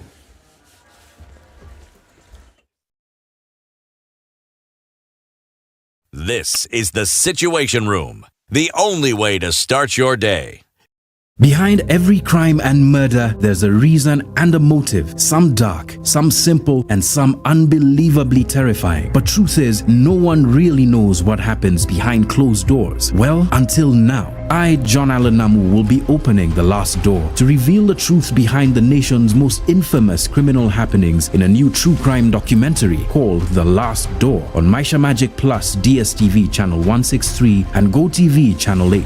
Join me every Sunday at 8 p.m. as we look into the heart of crime and sieve rumor from truth. Dial star 423# to get or stay connected to DSTV or GoTV. Are you ready? Okay. Spice FM. Sleepwalking through the afternoon. Sleepwalking through the afternoon. Sleepwalking through the afternoon. Don't live life on repeat.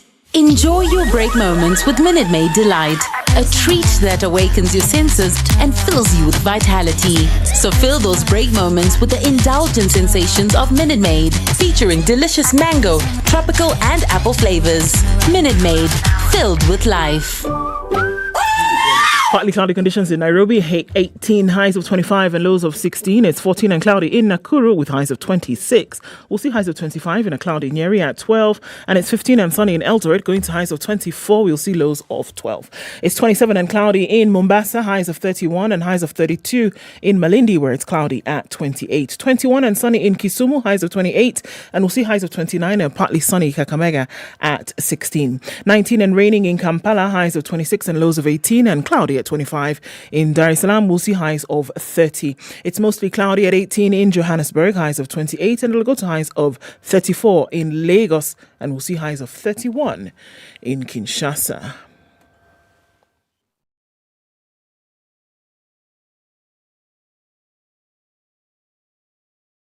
Mature, intelligent talk every morning. Spice up yourself.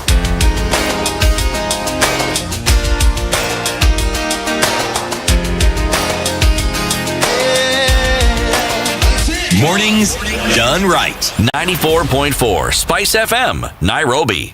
All right, what was happening on North Airport Road, then spilling over to that junction right at Outer Ring, that still continues, at least for now. Let's take a look at the Thika Superhighway. Yes, there it is. A lot of traffic this morning, and it's bumper to bumper well past Outer Ring at that junction. And now moving well into Kiambu County.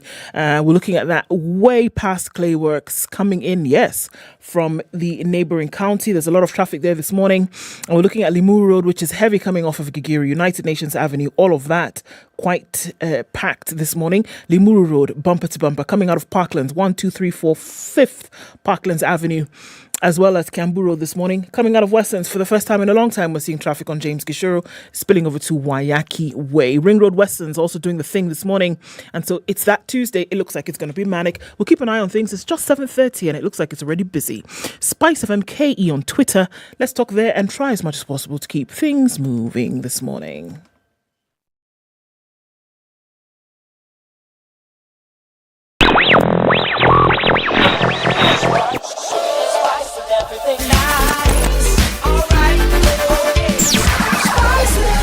Spice up your life.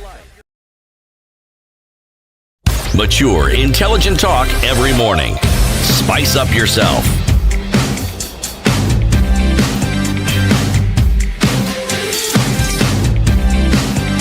Mornings done right. 94.4 Spice FM. Leader, Diaspora Youth Caucus. He's here with us in the studio. So you're saying that you people who are living in the diaspora, especially your caucus, you look at all the knowledge and skill that you have, and you'd like to contribute back to the country, and you'd like, for example, to help the country in enhancing diaspora remittances and the presence of Kenyans in the diaspora. So CT had asked you, so how do you engage with the government? How do you get at the table so you can discuss with the government? What's your route to government?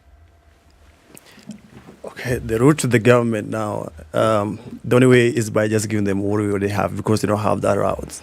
By speaking what we best we can. You actually do. Mm-hmm. It's just that, you see, even when you talk about a caucus, that's an organized group of people. The moment you have an organized group of people, when you speak, it's one voice that represents that group of people. Now, that is how, for instance, if you look at our political structure, Parliament is structured. people get together, they vote for one individual, and that individual goes and talks on their behalf. Same with the diaspora. Since all of you can't come and talk to the government. That's right. It's a question of determining, because people in the diaspora always visit the country. All the time. Yes, now it's a question of coordinating so that you know when you're visiting. What am I trying to tell you? All these things, this is the information age. And a lot of what was difficult. You see, the reason why people like traveling home a great deal was you need to see people. In this day and age, I don't need to travel to see you. I can actually see you without necessarily traveling to where you are. I don't have to physically move to talk to you. I can actually talk to you without necessarily moving physically. Now, take your thought to the process where you are talking about how do you engage. Government is this amorphous thing. Wherever you come from originally, before you went to the States, there are individuals there who represent the people there. That's already a voice. Mm-hmm. Because if you send money to your relatives also have relatives. You're already making an impact in wherever it is you came from. A voice already exists there.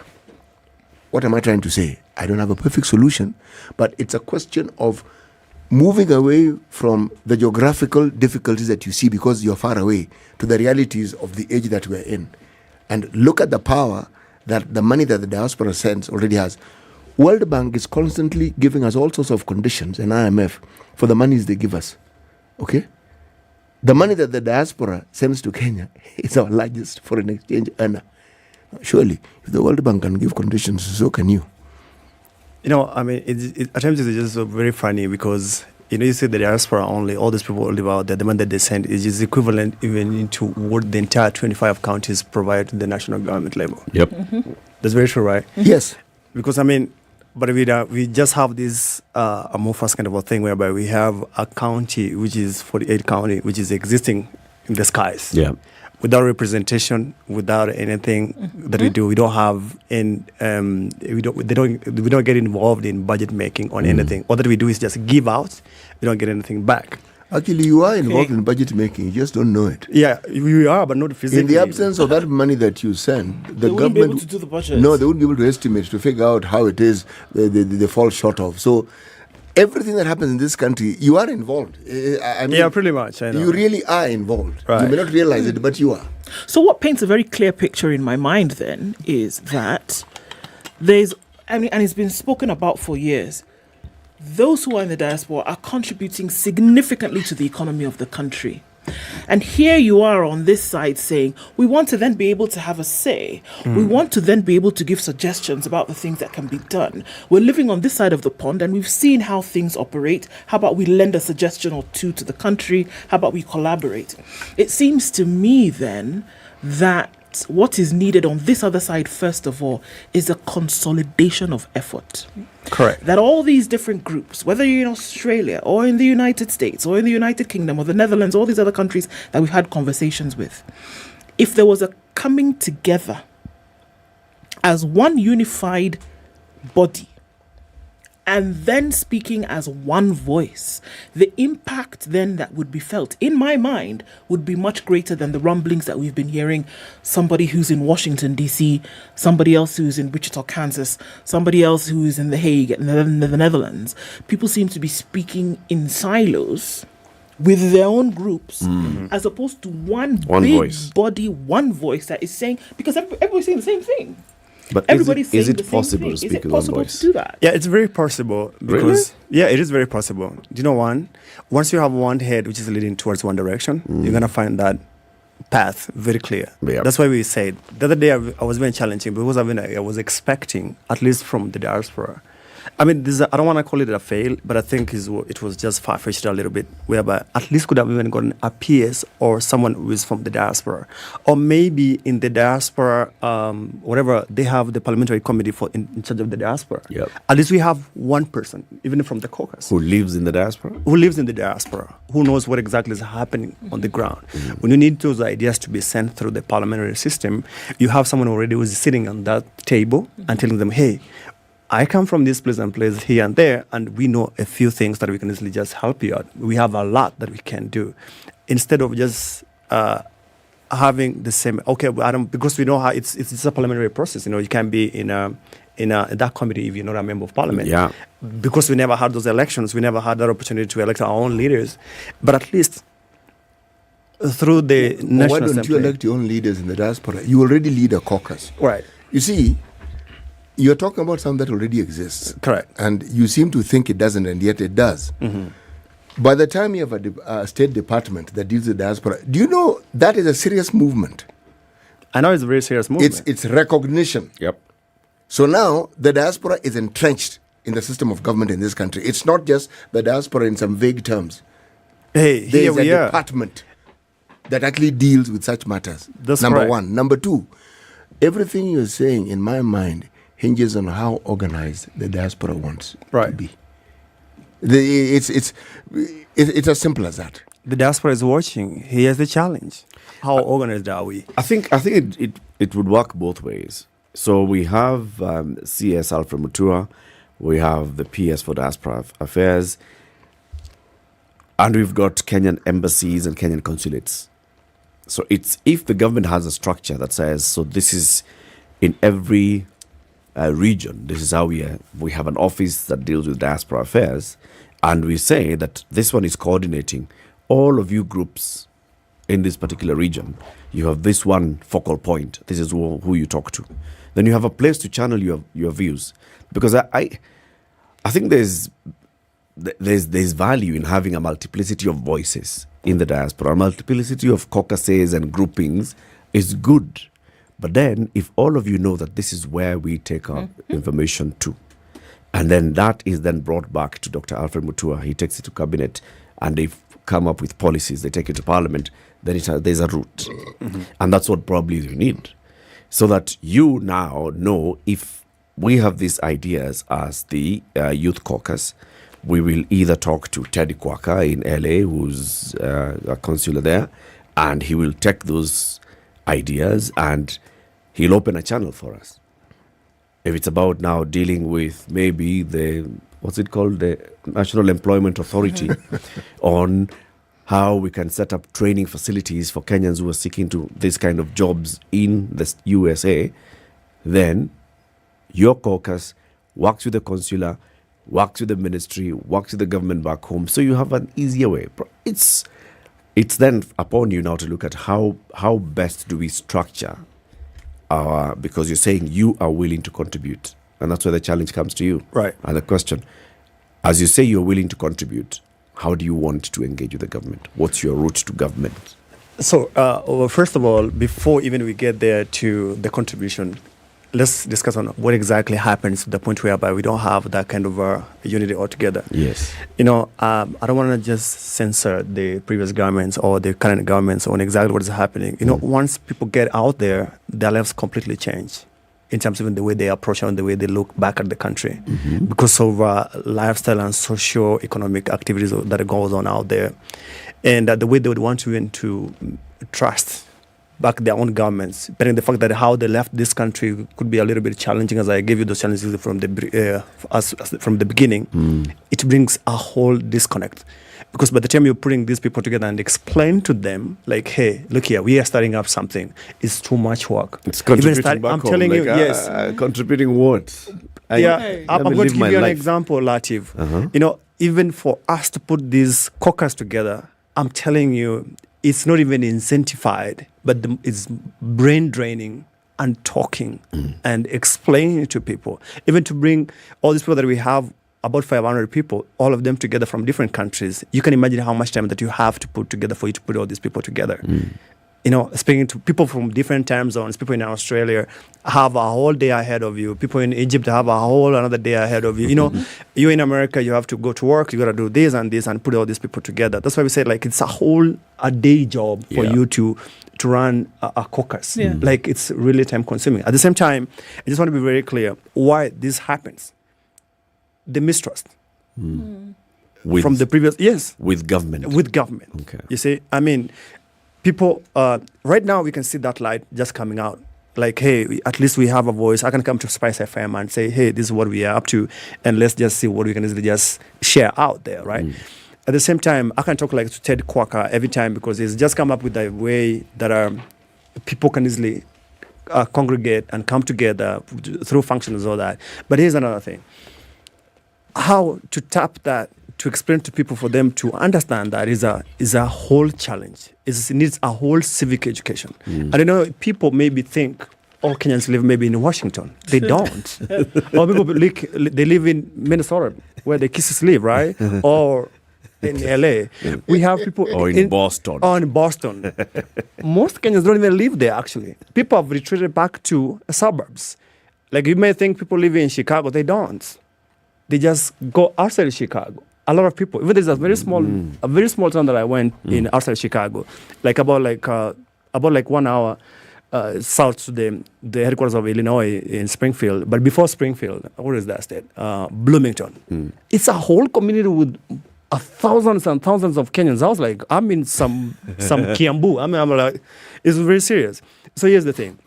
They should name it Raka. Correct. That's right. Here's the thing. So here's the thing, Latif. Yeah. You see, when people get there, they change their lives. Maybe you left here as a single person, right? Yeah. When you get there, you get married. You probably change your status. Mm-hmm. You add one person to, you add your wife, who's not even a Kenyan. Yeah. That person becomes associated with the Kenyans. You get children who are Americans, but they can only affiliate themselves with Kenyans. A challenge just came up the other day when we went to organize the Jamhuri Day in Wichita, Kansas. So we gave that opportunity to the youth to run that event. They did it wonderfully, but I could laugh at a lot of things because they didn't know so much about Kenya, but they want to be associated. Yeah. I can tell you, those people, they don't. That's a whole group. They do not do any investment in Kenya. That's lost. How do we connect to those people to even start investing in this country? Okay? So before even we take people from here, we already have a whole batch that is not engaged. That's why we say, like, how can we connect with those people? It's us, the people who are on the ground, and have ourselves, you just told us the story of America. Because if there's one country that is populated predominantly by immigrants, it's America. Correct. The entire history of it. And think, I want you to look at the country of Israel as an example. Mm-hmm. All right? Small country. But look at how their diaspora has influence. Look at the Irish. They have a serious diaspora who live in America. They've become Americanized, as you say. But when issues affect their country, they quickly remember where it is they came from. Yeah. And I could go on. What am I trying to tell you? Influence doesn't have to necessarily be peddled or channeled through, say, our consular offices or even our embassies.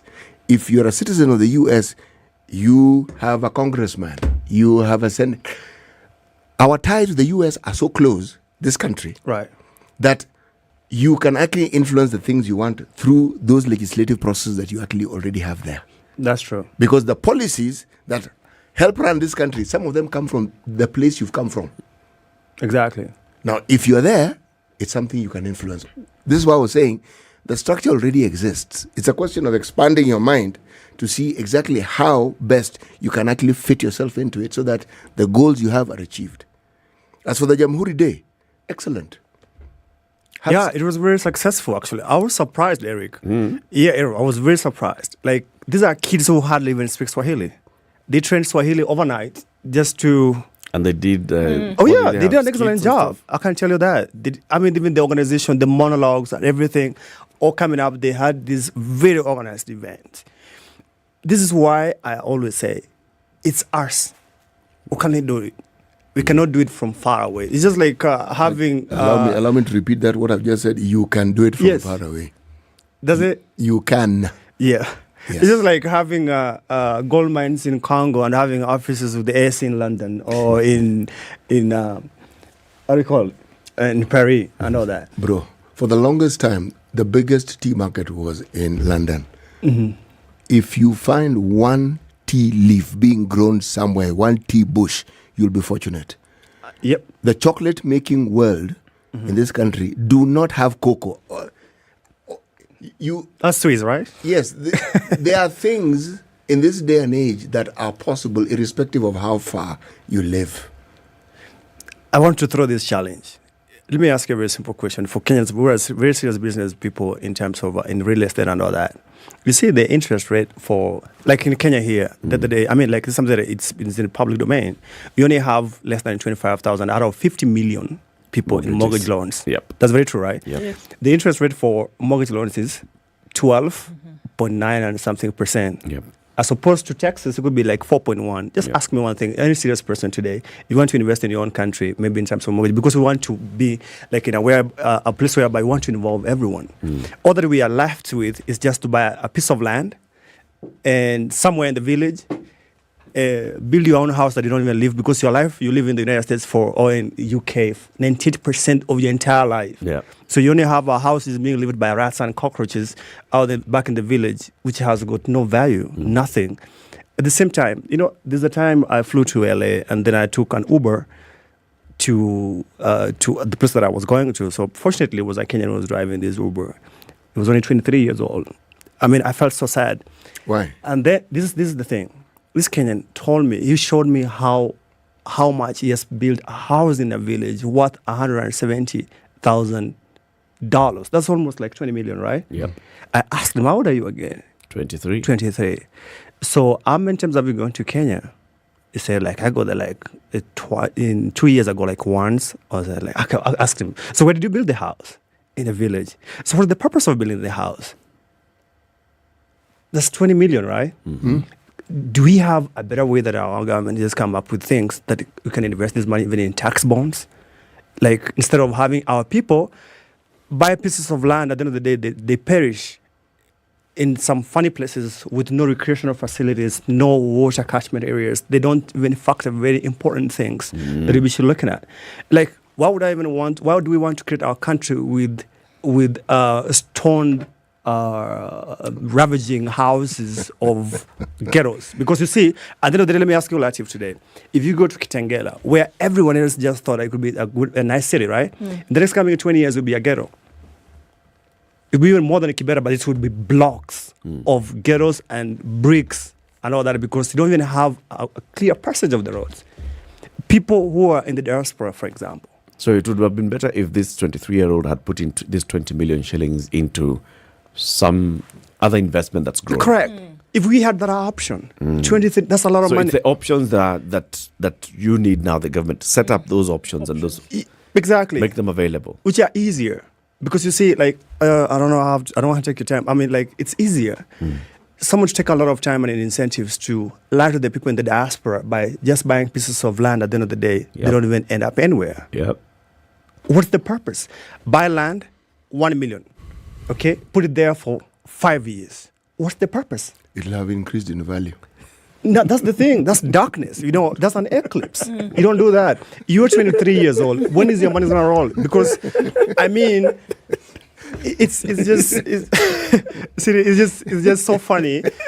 The fact that, 5 years. Eighth somewhere in Malindi. Yeah. You buy land somewhere in, I don't know where, Lamu or 50 Malindi, by 100. 50 by 100. It's being advertised like, hey, these flamboyant people trying to do all this manner of advertisement using a lot of resources. Buy land for 50,000 Kenyan shillings and just realize the profit after 5 years. I'm like, no, I can't do that. If you're a serious person, honestly, we should even our government should even put money to national housing corporations whereby everyone, it's a channel thing so that we can stop these houses falling into people. But can you just see, okay, if you go out of this country and come back the same person, then you have a problem.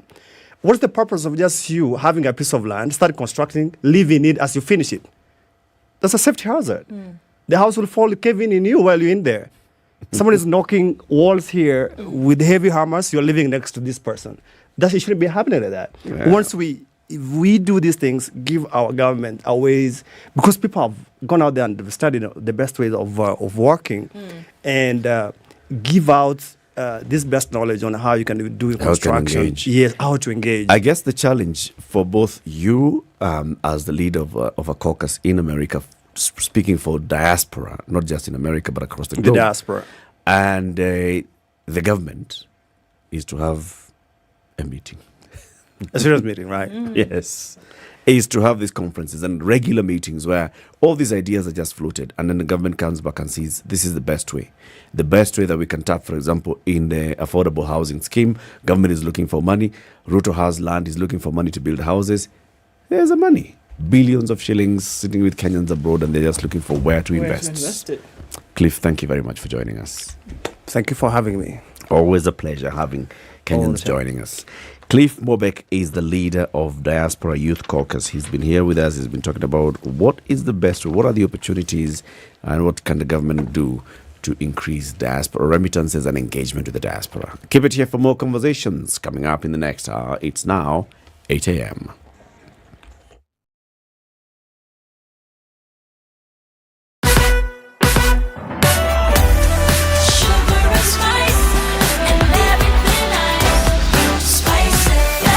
Spice up your life.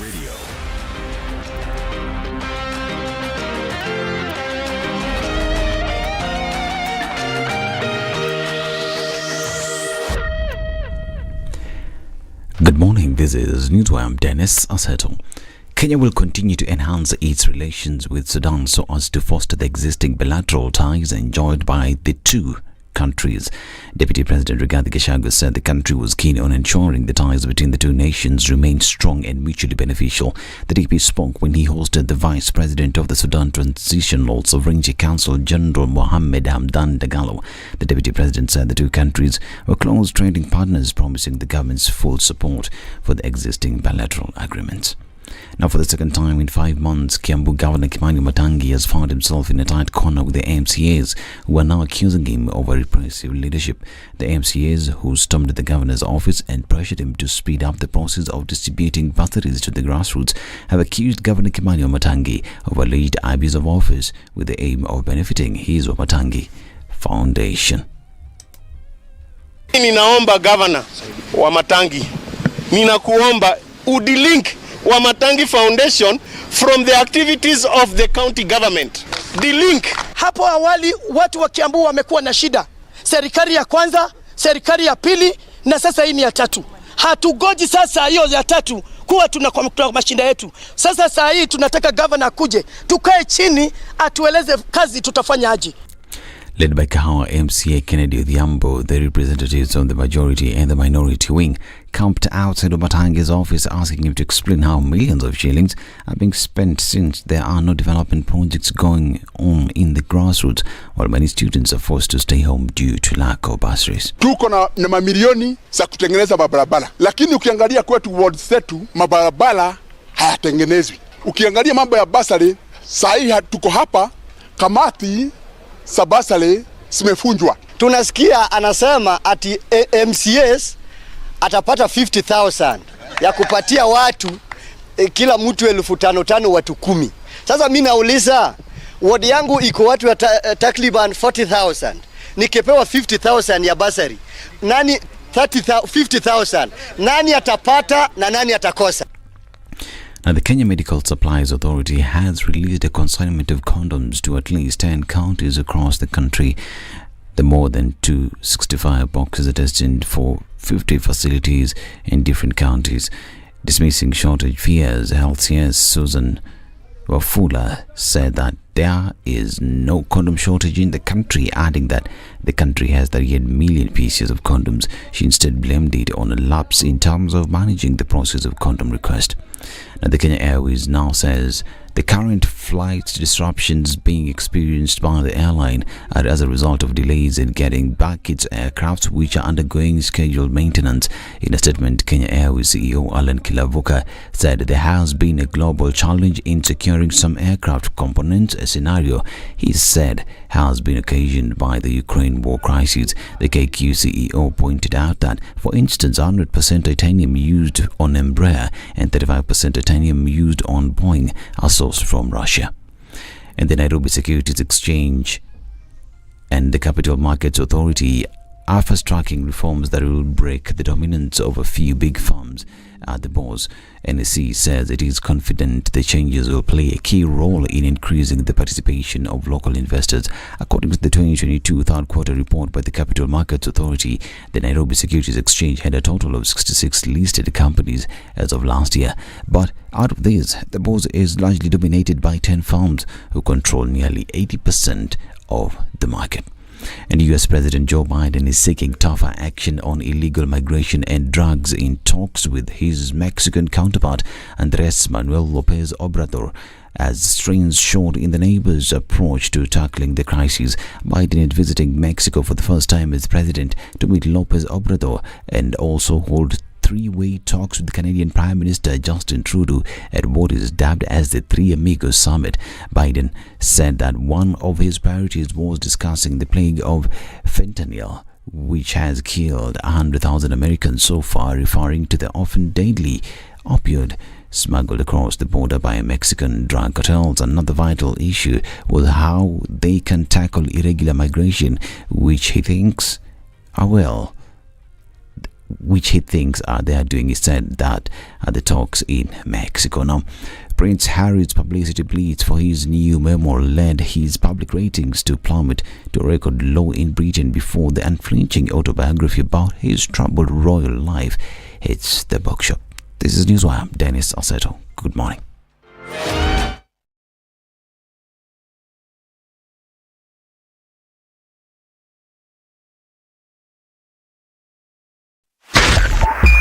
.5 Spice FM, Kisumu. All right, so we're looking at traffic coming into different parts of the city, coming off Thika Superhighway, still doing the thing there. And we're also looking at Pangani coming into the city. It's heavy on Jogo Road, out towards Shaurimoyo in that direction, coming through towards Landis and Kamkunji onto Uhuru Highway. Kiambu Road, I'm sorry. I'm also very sorry about what's happening on Limu Road. It's heavy traffic.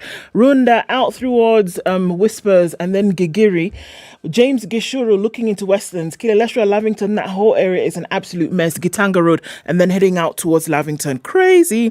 We'll keep an eye on things, guys. SpiceFM KE on Twitter. A few minutes after 8 o'clock. Let's see what happens in half an hour. Let us know what's going on where you are and keep things moving this morning.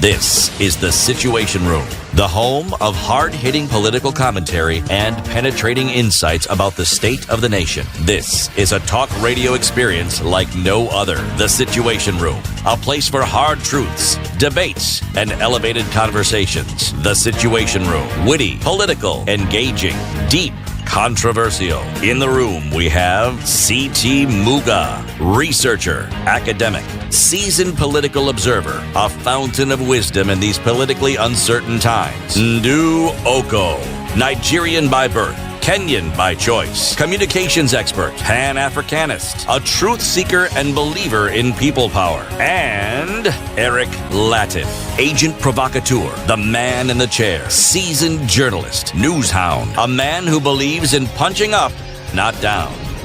This is The Situation Room, the only way to start your day. Of January 2023, and your true love reminded you about what? Kiwi.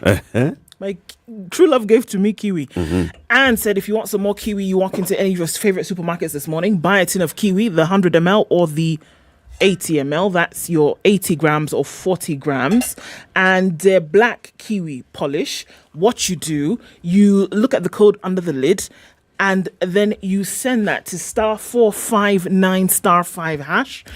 Instant airtime or bundles, and then a chance for you to enter into the draw, which could see you win 35,000 Kenya shillings. Goes towards school fees in January. I mean, it doesn't get better than that. No, it doesn't. Step up and shine with Kiwi. Oh, brilliant. You can watch the best content online on your mobile device or on your smart TV or on your gaming console. All you need is Showmax. Do you know anything about Showmax content? Yes, you can get access back-to-back seasons on all episodes of your favorite series. It's binge-worthy watching at its best, from series to movies to documentaries to kids shows. This is how CT spends his weekends. You know when he goes Watching on the kids weekend. shows. I do actually. Tom and Jerry. Me all too, those man. I things. actually watch cartoons. Sesame Street. Yeah, I prefer animation. They're more interesting and they're more violent. Like They're more violent. Tom and Jerry is actually pretty Tom violent. and Jerry is extremely violent. And the good thing is that no one actually dies. But that rat, mouse, is a bit of a radical, isn't he? No, that fellow is an opposition leader. I'm telling you. There's no question about it. So we know if and there's a bulldog with no name. Yes. But somehow he talks. No, but He talks. But that particular dog really suffers. He really does. Minding his own business in his kennel, along comes Jerry. I mean, come on. That sounds like politics, doesn't it? No, it is politics. My friend, you want to watch all this kind of content, you find it on Showmax. That's what City does over the weekend. So he watches today, he'll watch, a Tom and Jerry episode, then he remember, let me watch a documentary about something. Could be from something in the old days or something that's happening now. Yes. A band made of. I've heard what Eric has just said. I mean, he could have chosen a different word, but he has to say old days. Okay, Eric, I've got you. I've understood it. What do you want me to say? Young days? No. A long time ago is better. Get yourself subscribed onto Showmax by just upgrading your DSTV. If you have an existing DSTV subscription, you can go and watch Showmax by upgrading that, and you have access to everything. Showmax, though, is from as low as 300 shillings a month. Seti Muga has a proverb from the old days in the country of Lesotho. Now, this proverb is distinctly old. An elephant does not die from one broken rib. An elephant does not die from one broken rib. Yes. What are those people saying? So what is your interpretation of this proverb?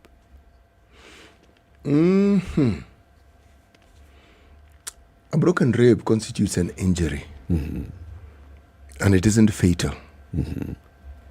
Now, just because something happens to you that you consider damaging, it doesn't mean the end of you. Get a perspective. It's something that has happened. That's it. Don't extrapolate and give meaning that probably doesn't exist. A broken rib is just that. A broken rib. Yes. It's not the beginning of death. It's not the end of the life of your ribs. It's just one broken rib. That's what it is. So the Kenyan summarized version of the interpretation of that proverb is accept and move on. It is a fairly good interpretation of it.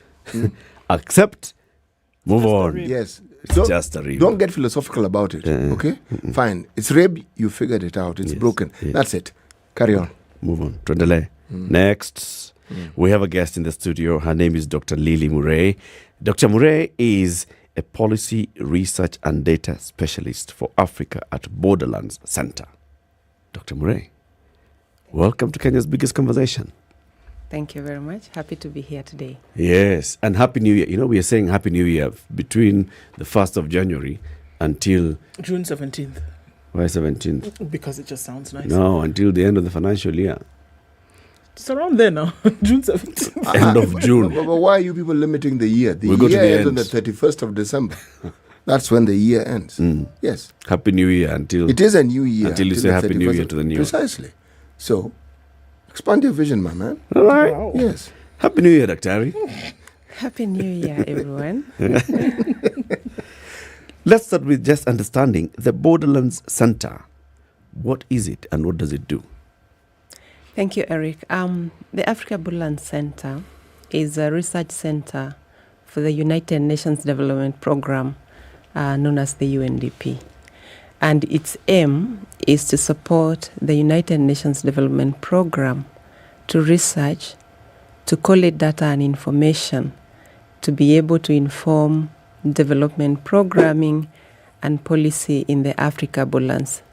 So generally, the center is continental, it's African-wide, and we provide support to the UNDP country offices, working with governments, the African Union, and other entities working on cross-border programming, or majorly what is called the borderlands.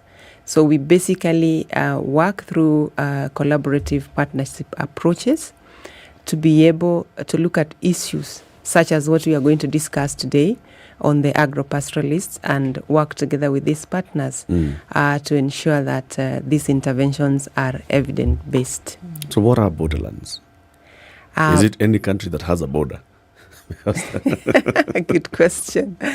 One of the issues that we discovered in our initial mapping and looking at what are these borderlands is actually the areas that are within borders. Either it could be a border between two countries or three countries, and majorly we focus on communities. In most instances, these communities have been left behind in programming, in development planning. And for example, if we look at some of the areas that were touched on the current research that we're going to talk about, in Kenya, we looked at the West Pokot, which is a county between Kenya and Uganda, and on the other side, Marsabit County, which is a county bordering Kenya and Ethiopia, and others in the West Africa, Mali, Nigeria, Burkina Faso, and the rest. You realize that these communities and a lot of planning happens in the center or in the capitals. And you therefore realize all throughout, if you look at the development history, urban planning or regional planning, it happens within the capitals. So the borderlands communities are those communities are either largely touched by either cross-border programming. If there is no cross-border programming, then they are left behind. So that's the focus that we look at these communities in the far-flung areas. And in this region, especially like for Kenya and the two counties that I've mentioned, they actually fall within the ASAL, the arid and semi-arid areas. That research, from what you're saying, Daktari, it sounds like something that has been not only much needed, but it provides that bridge, that gap. It provides a bridge that brings closer this development gap that has existed perhaps in our country for the longest time. But then came devolution. Would you say that with the devolution, there have been any changes that one can speak of with regards to issues of development? Because your research would indicate with clarity just how behind some of these areas had been left. But now we have devolution, which means these very counties have money. Thank you. Yes, with the devolution, in other aspects called decentralization, I think for one of the countries that we looked at is Kenya. It was moving in the right direction, and it is still moving in the right direction. Yes. And what is important and what the research is bringing in is bridging this gap so that we are able to look at those who are left behind, starting with the farthest first.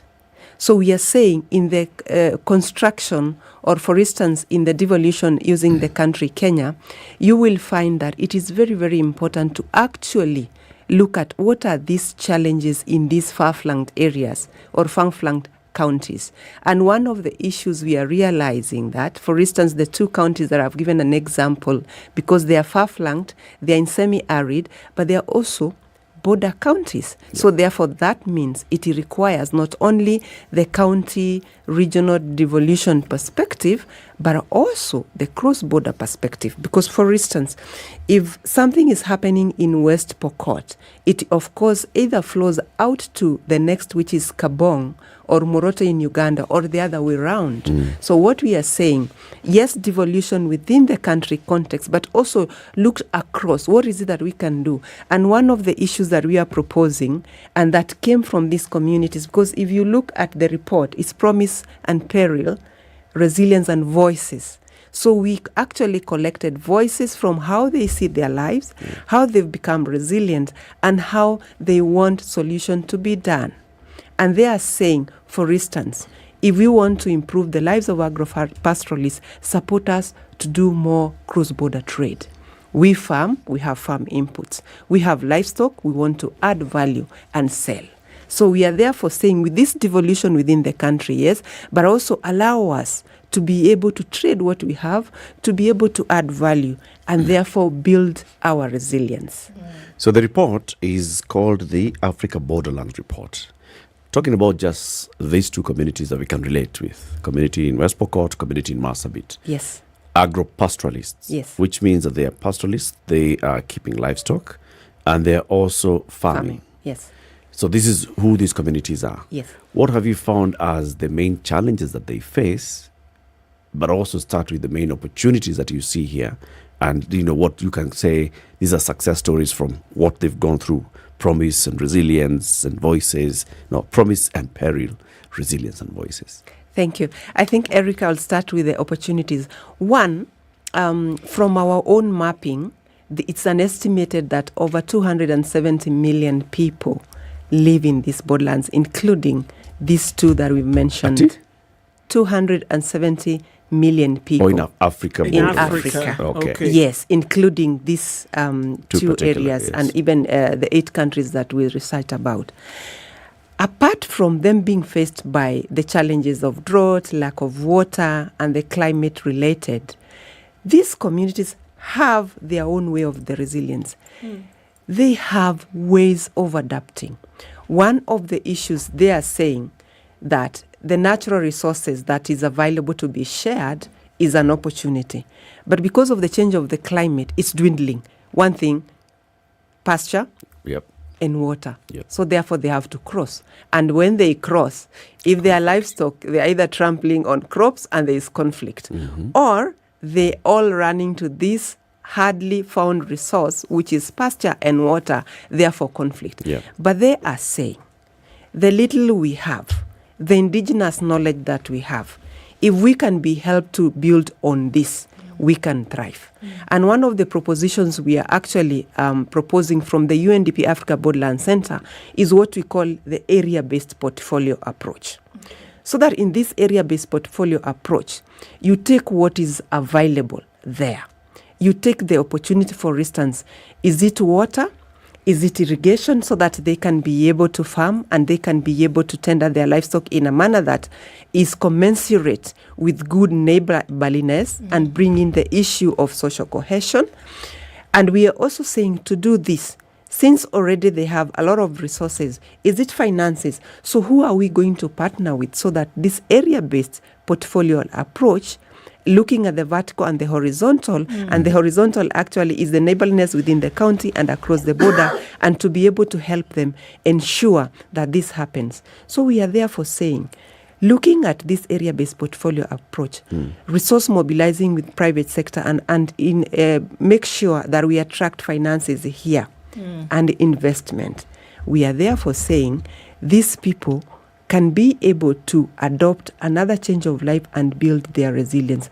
So we are therefore saying also issues of social cohesion, issues of peace building would be very, very crucial levers to this. Okay.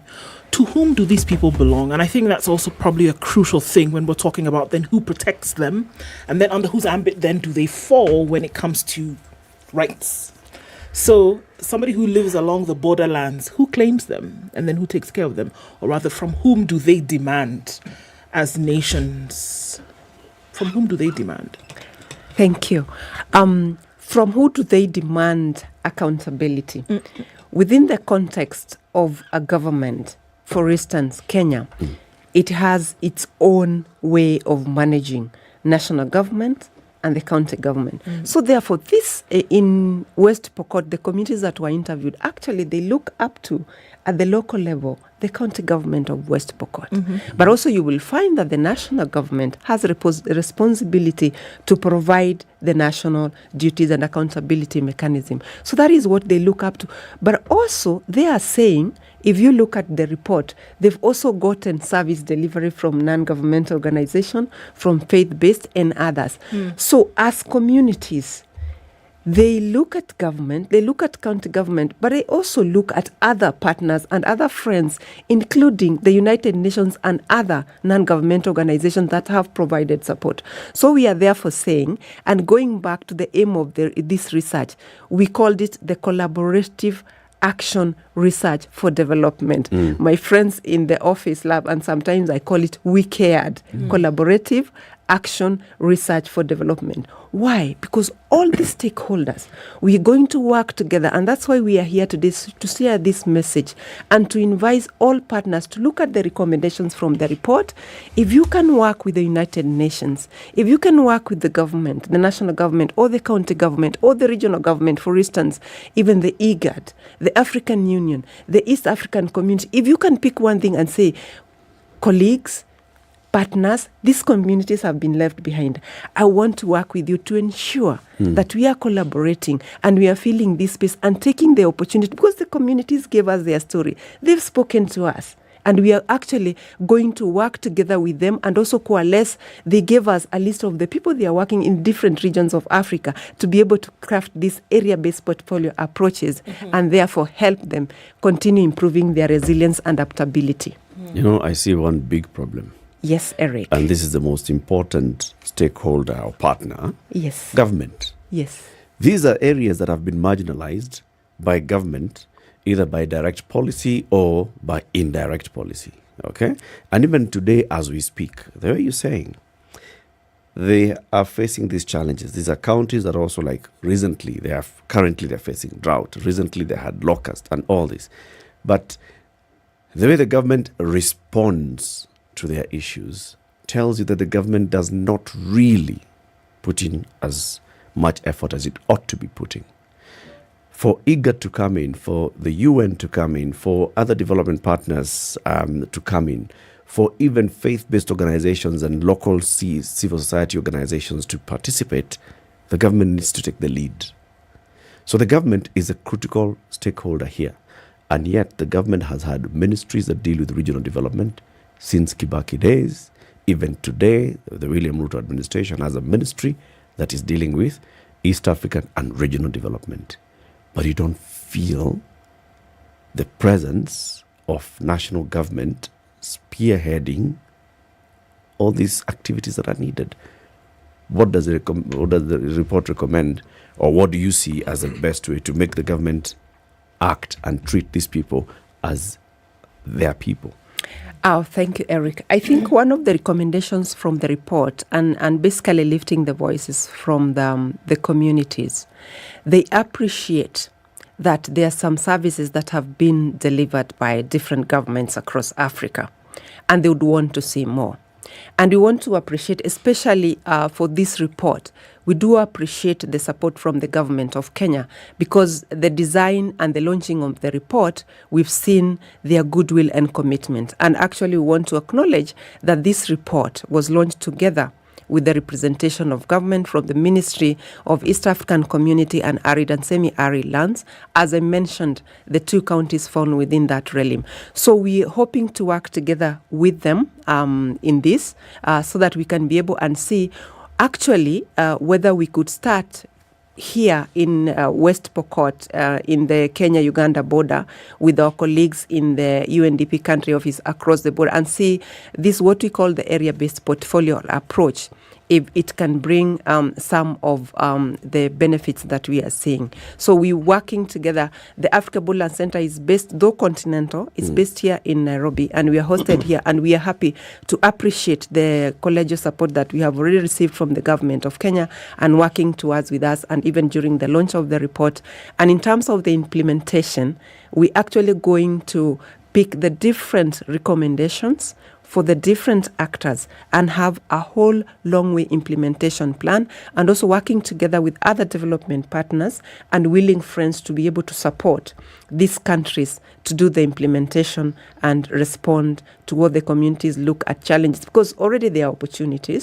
There are private sector, there are development partners who are already in these regions, including non-governmental organizations and the faith-based. Maybe it's for a lack of communication, sensitization, and therefore awareness that I'm going to ask this question. Yes, of course, there is the Ministry of EAC and ASL, right, involved in this at policy level. In terms of budgetary allocations, from national government, in terms of budgetary allocations and policy formulation and implementation at county, do we actually see movement? Because I get a sense that, yes, government is very good at talking, and you'll find there are very serious people who have immense knowledge seated in the government, at the Ministry of Ourselves. They know this. They'd work with you and collaboratively come up with a report like this and launch it and say, there's goodwill. But unless there's that political goodwill, which means allocate money so that then you can see meaningful movement, then Eric will just be sitting here and thinking, this is one of those other things that the government talks about all the time. What is it that needs to happen so that movement can actually happen beyond talking, beyond meetings, seminars, beyond report formulation, beyond policy, actual implementation? Thank you, Eric. I think one of the things I mentioned is that this is action research. And the opportunity for us to be able to support different governments in Africa, because Africa Borderland Center is continental, and Kenya is one of the countries that we did the research. So we're going to work with the UNDP Kenya Country Office, and they have a devolution program, and they have supported the government of Kenya in all this, including how to do their budgeting. So for us, we appreciate that there's goodwill, there is an opportunity, and our other UN counterparts will be able to work with us to be able to ensure that we support each partner, including the governments, to be able to implement that. Okay, let's take a break and then we continue the conversation. City has like 17 questions. He's lined up. So let him take a break. Every time we take a break, make sure that it's time for you to enjoy some Minute Maid, because homework tumesema nini ndu? Tusumbuliwi na mtu. Ukisikia unasumbuka, take Minute Maid. So that's what City is doing. He's sitting here and he's looked at the report. He's thought, it's a good report, but then let's give him some Minute Maid. He comes back with some energy, relaxed and revitalized. 8:30. Good morning. This is the Situation Room, the only way to start your day.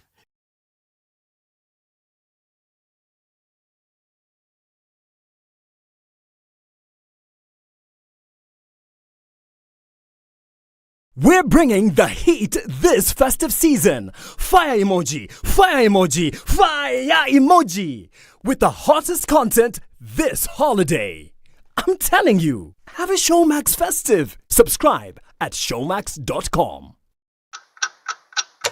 Sleepwalking through the afternoon. Sleepwalking through the afternoon. Sleepwalking through the afternoon. Don't live life on repeat. Enjoy your break moments with Minute Maid Delight, a treat that awakens your senses and fills you with vitality. So fill those break moments with the indulgent sensations of Minute Maid. Behind every crime and murder, there's a reason and a motive. Some dark, some simple, and some unbelievably terrifying. But truth is, no one really knows what happens behind closed doors. Well, until now. I, John Allen Namu, will be opening the last door to reveal the truth behind the nation's most infamous criminal happenings in a new true crime documentary called The Last Door on Maisha Magic Plus DSTV channel 163 and GoTV channel 8. Join me every Sunday at 8 p.m. as we look into the heart of crime and sieve rumor from truth. Dial *423# to get or stay connected to DSTV. Nairobi, highs of 25 and lows of 16. It's 15 and sunny in Nakuru. We're going to highs of 26. We'll see highs of 24 in a sunny Nyeri at 15, and it's 18 and sunny in Eldoret, going to highs of 24 and lows of 12. Cloudy conditions at 27 in Mombasa, highs of 31 and highs of 32 in a sunny Malindi at 28. 21 and sunny in Kisumu, highs of 28, and we'll see highs of 29 in a sunny Kakamega at 22. Rain showers now in Kampala at 19, going to highs of 26, and we'll see highs of 30 in a cloudy Dar es Salaam at 26. 20 and sunny in Johannesburg with highs of 28, coming down to lows of 15, and it's now clear in Lagos at 25. We'll see highs of 34 and highs of 31 in a cloudy Kinshasa at 23.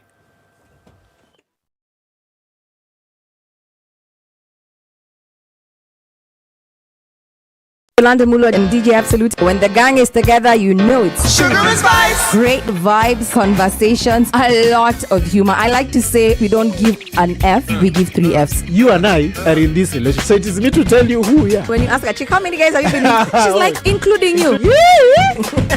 If it's fun, it's funky, it's fresh, you're definitely going to catch it here. I don't know what you do every day from 11 a.m. to 3 o'clock. If I were you, I'd tune in to SpiceFM 94.4. I want you on my team. So does everybody else. Still in the middle of traffic hour this morning, and it continues in most parts of the city. It's still heavy coming off of the Thika Superhighway, and we're looking at quite some on Jogo Road, spilling onto Lusaka in this direction and Landis in the other. Lunga, then spilling over to Likoni. Quite some traffic as well. Rilo Dingo Way with traffic coming off of Langata Road and then into Gong Road. That also looks pretty heavy. We're looking at Kiambu Road still with some traffic, as well as parts of Limuru Road in from Westlands out to the city. Continues, guys. Let's see what's going on where you are on SpiceFM KE on Twitter.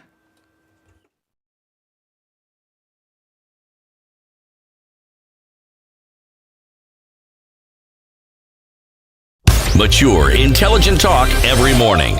Spice up yourself.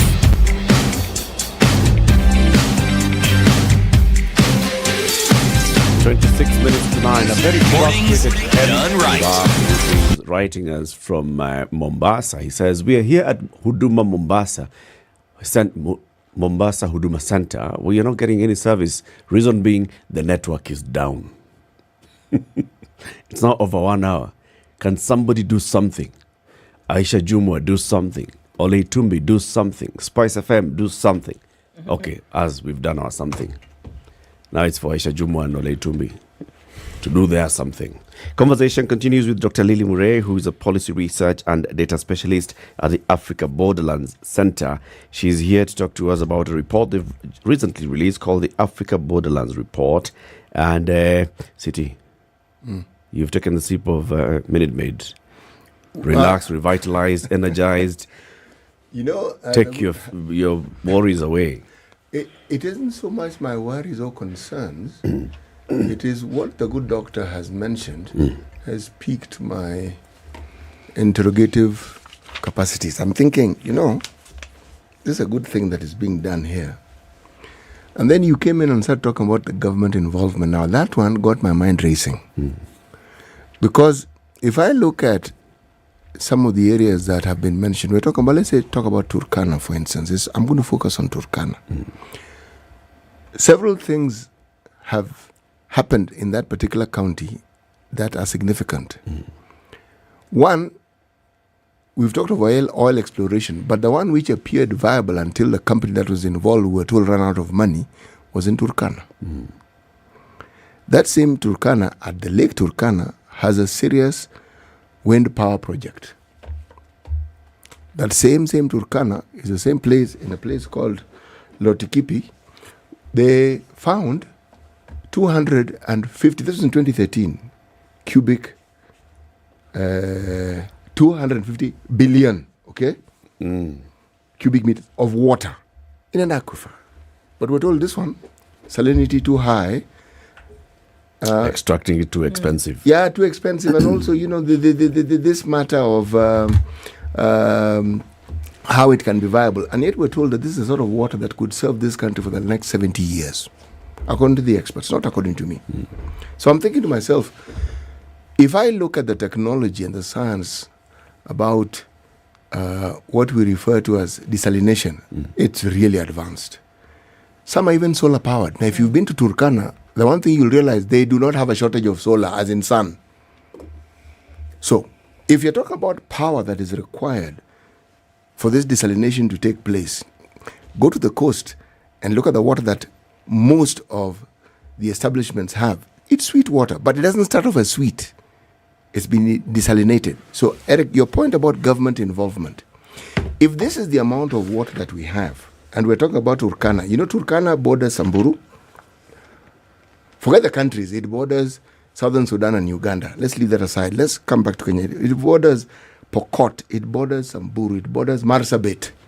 Now, we're talking about countries where the issues that have been mentioned, you will find in abundance in these counties. Now, here's one simple resource that could change everything that we're talking about, if you're talking about just the quantity that's available. Now, when someone talks of viability and talking about having the interest in actually changing the lives of people, we talk about building pipelines from Lamu and taking it to Uganda. Now, surely, are you telling me that the lives of the individuals in these counties that border Marsabit, and given the people of, not Marsabit, of Turkana itself, should not every effort that can possibly be made? I am not convinced when I read the argument that the Ministry of Water in this, it was, I'm talking about an article that appeared in the Business Daily in February 2022 last year. That argument doesn't convince me. I've seen our government spending money on some spurious projects that never even take off. And the money's disappeared, there's no project. And yet you're being told that it's too expensive. What do they mean when they say it's not economically viable? This one natural resource would change this conversation that we're having with the good doctor completely. This one resource. Ask her the question. Dr. Do you take government ministries on when it comes to what they're able to do and what they don't actually do given their ability?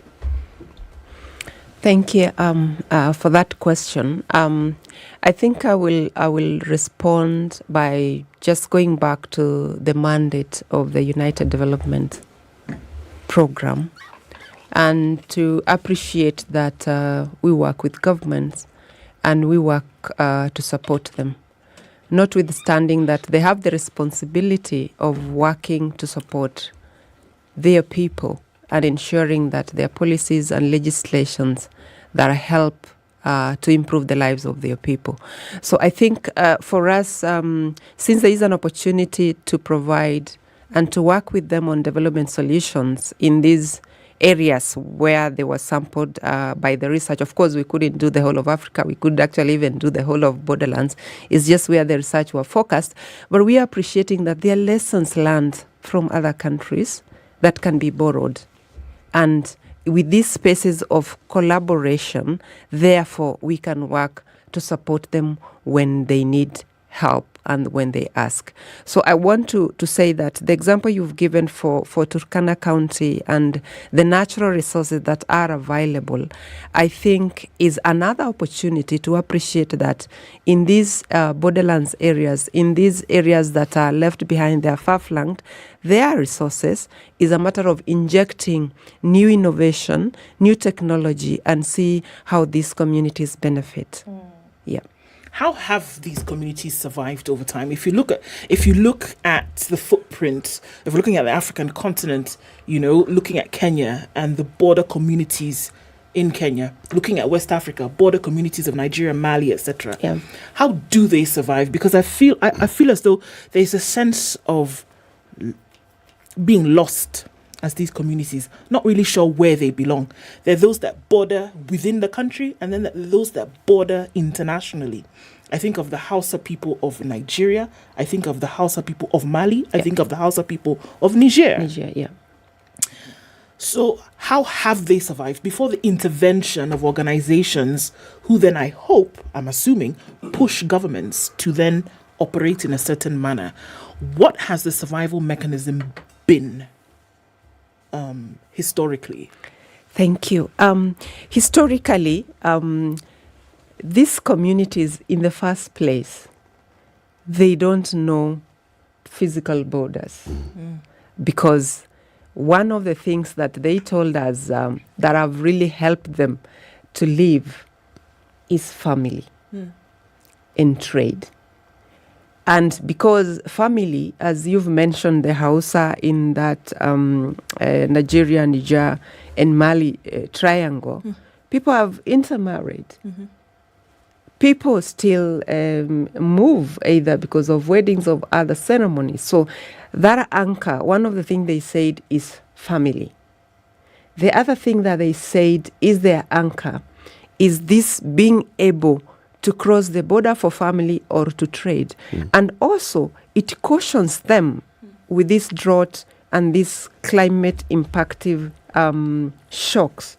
They fall back to the families across the border. And if you look at the report, I think it was over 60% that they said they supported. So that's their base. That's the fallback is family and being able to cross to the border either for this family-related or trade. So they are therefore saying, this is our way of life. If we have one aspect as a farmer, if I'm a livestock herder, if I can be supported to ensure that whatever the asset base that I have, I can be able to rebuild it, especially for those who've been affected by this long, prolonged droughts, then we are saying we can also be able to help those who are across the border. So they are saying, instead of restricting us, we are not able to move, please enable. And this comes the issue of governments, including the regional governments. For that region, the ECOWAS should be able to help. For this other region, it could be the EAC and IGAD, to be able to facilitate and enable. Because as human beings, if you restrict, then they will find ways of surviving.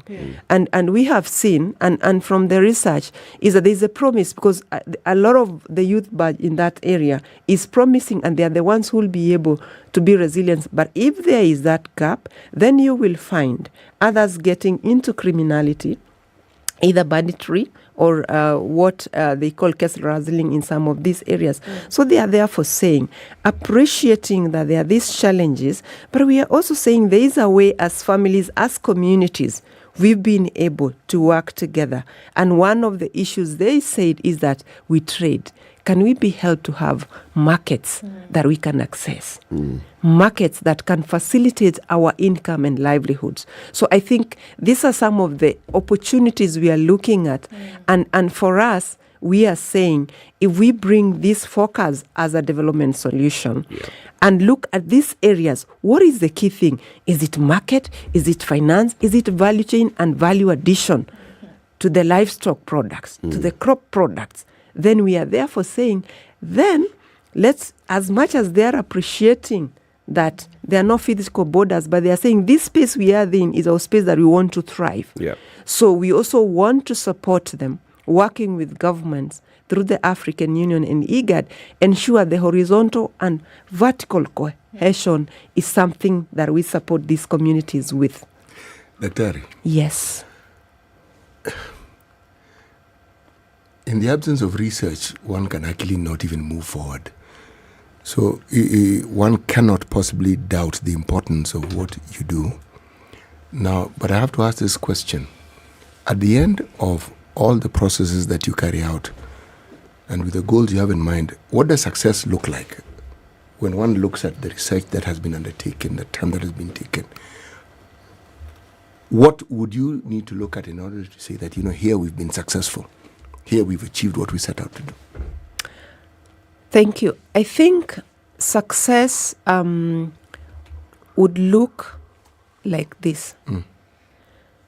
That a Borderlands mother, youth, elderly, and the general community can say,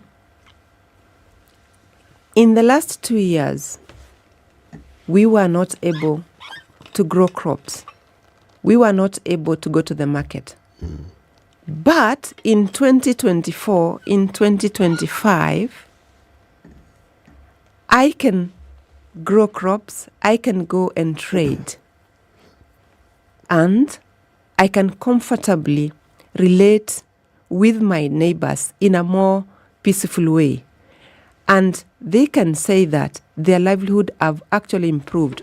So the success will be, what are these interventions we are bringing? There should be interventions that actually speak to their needs. It is not something we are saying this is a must do.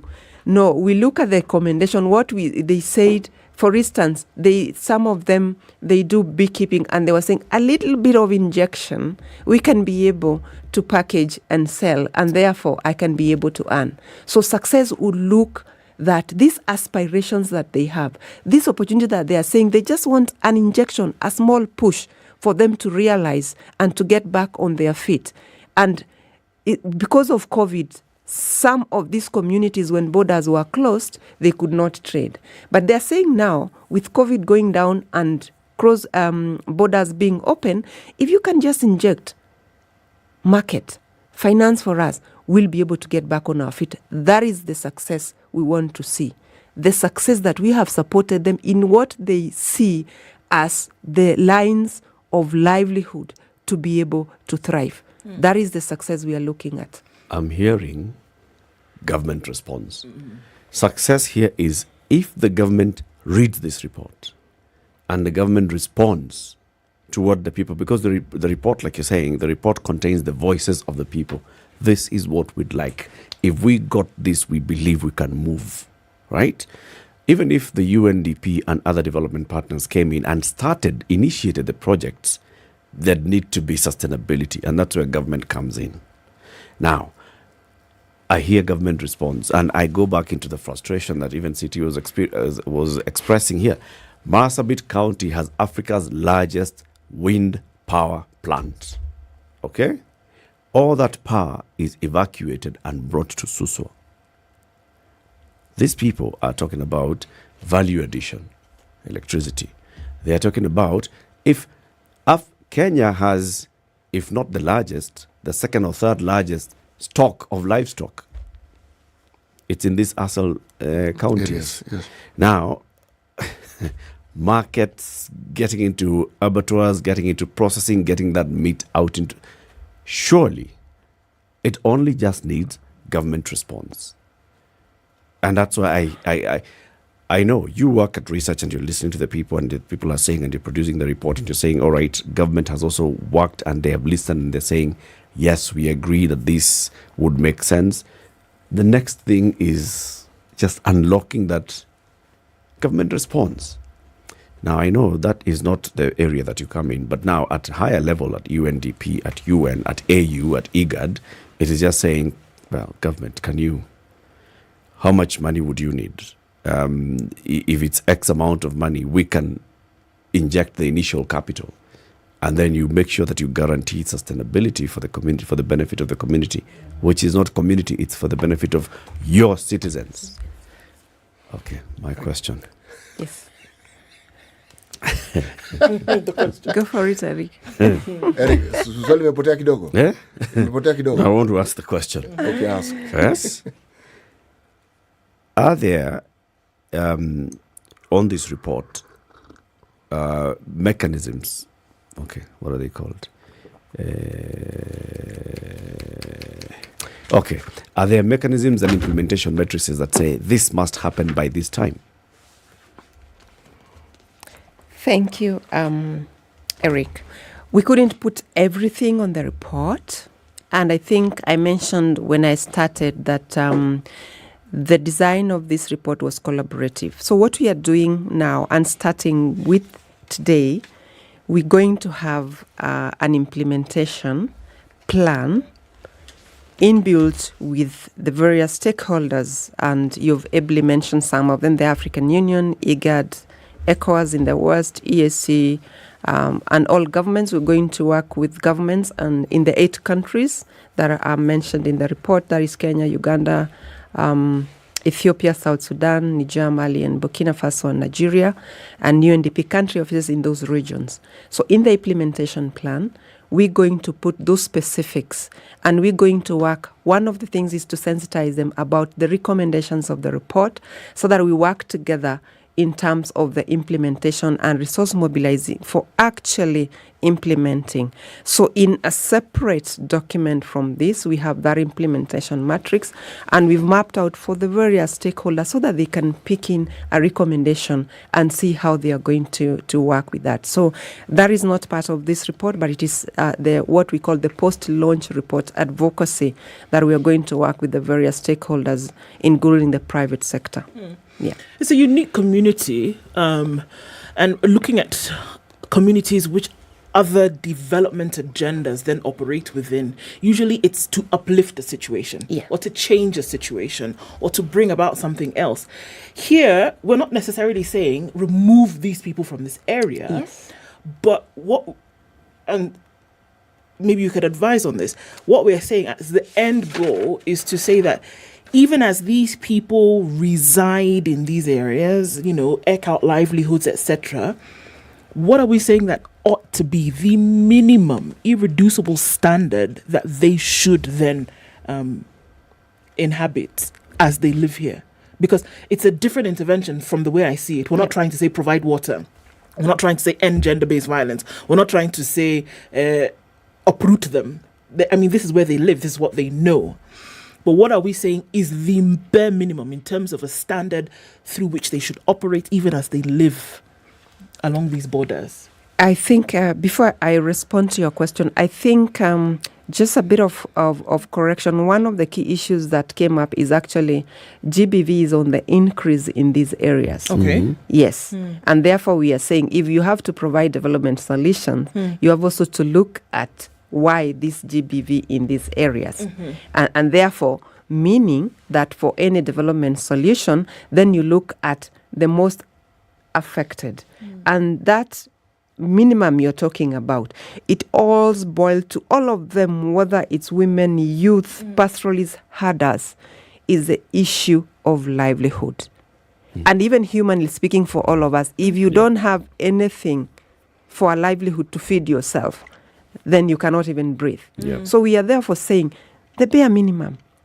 Look at the options for these agro-pastoralists in this region. What is it that they are doing that they need support to be able to say that they have an income that supports their daily livelihood?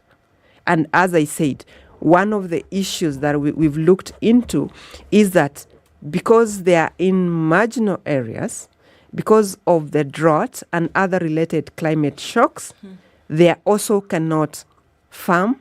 They cannot contain their livestock. So one of the issue also, just to go back to your other issue, they said if water can be provided where they are, then that is one of the things they can do. So we are saying the bare minimum is looking at the options, because we did the research in 8 countries, cross-border areas, cross-border locations. There are unique, very specific things that these communities are doing, and they just need what I said, an injection to be able to thrive back and to have their livelihoods. So it's basically looking at what are these lively options that traditionally they'll be able to do, but they cannot because of these climate-related shocks and crises.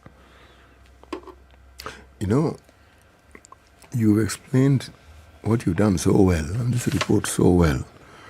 I'm actually getting to think that what we're talking about here is what we call implementation science. So it's not just a question of, well, let's answer a few questions, conduct the research process, and then let's see what the findings are. No. You're going that extra step of ensuring that what you find is something that can be implemented, and so that it can become part of everyday practice for those people who are there. And again, as Eric puts it, the government has to come in.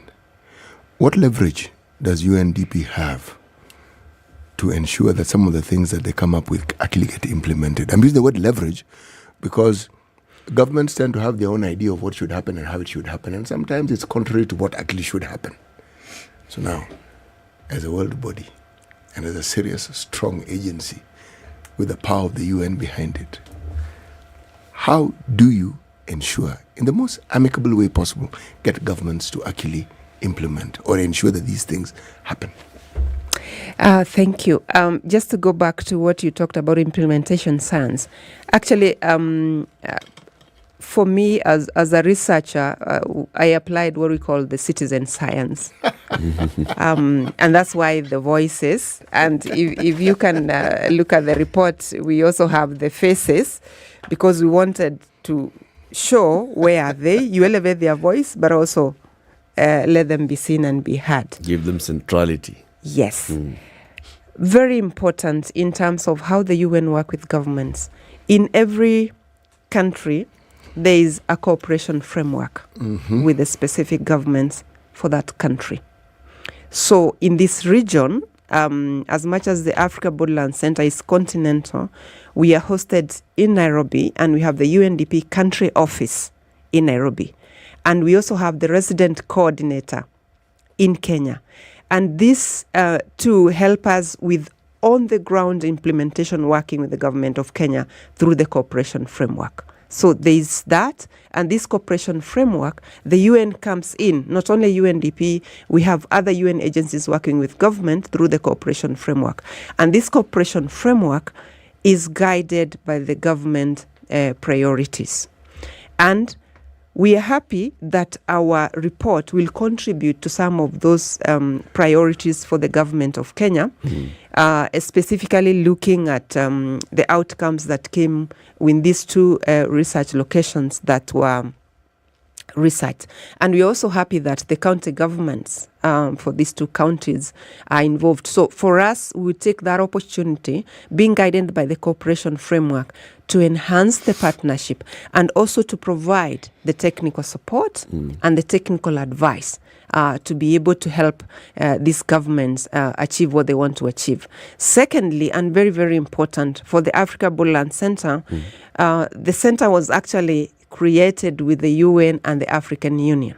So through the African Union and the member states, and under our implementation plan for the report, we are also going to work with them so that for all the member states where the research was done, they will be able to work with their member state, with our support, and with other development partners that have shown interest to be able to work through this. And just to mention that we presented the initial findings of this report last year in Morocco during the African Union Policy Forums, and is one of those that they committed to look at the recommendation and see how they can work with their member states. So these are the other avenues on how we work. And also in West Africa, working with the ECOWAS, they're also looking at, for the 4 countries in that region, how they will be able to work with us and other development partners to implement. Same case in the East African region and the IGAD. Okay. So there is that cooperation framework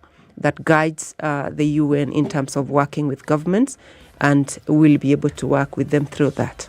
Dr. Lily, thank you very much for all this information, and thank you for visiting us today. Thank you. We welcome you to come again soon.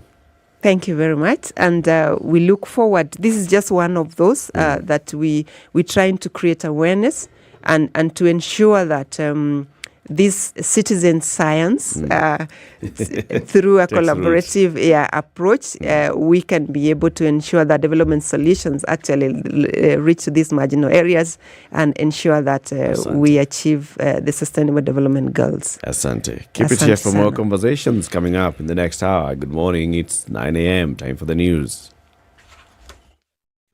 The Deputy President said the two countries were close trading partners, promising the government's full support for the existing bilateral agreements. Now, former Prisons Commissioner Isaiah Osugo is dead.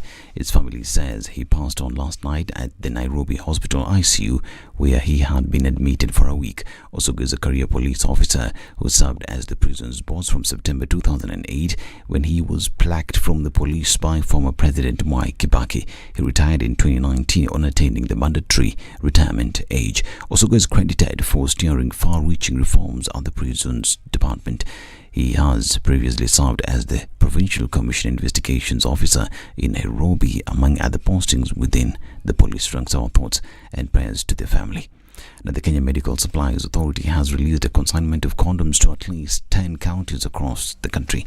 The more than 265 boxes are destined for 50 facilities in different counties. Dismissing shortage fears, the health seer Susan Wafula said there is no condom shortage in the country, adding that the country has 38 million pieces of condoms. She instead blamed it on the lapse in terms of managing the process of condom request. And the Kenya Airways now says the current flight disruptions being experienced by the airline are as a result of delays in getting back its aircraft, which are undergoing scheduled maintenance. In a statement, Kenya Airways CEO Alan Kilavuka said there has been a global challenge in securing some aircraft components, a scenario he said has been occasioned by the Ukraine war crisis. The KQ CEO pointed out that, for instance, 100% titanium used on Embraer and 35% titanium used on Boeing are sourced from Russia. And dwellers of several estates in Nairobi, Kiambu and Homa Bay counties have been notified of an impending power blackout today due to scheduled maintenance by Kenya Power. The power supply said the outage will be experienced in Joska and Mirema locales in Nairobi anytime from now all the way to 5 p.m. These will affect Rai Shopping Center, Rai Police, Rai DC, and Githunguri Minor. Kitgiti, Iriabai, Migai, and Leoki areas in Kiambu County will experience the outage. In Homa Bay County, residents of Mbita, Rusinga Island, and Waundo areas will be affected.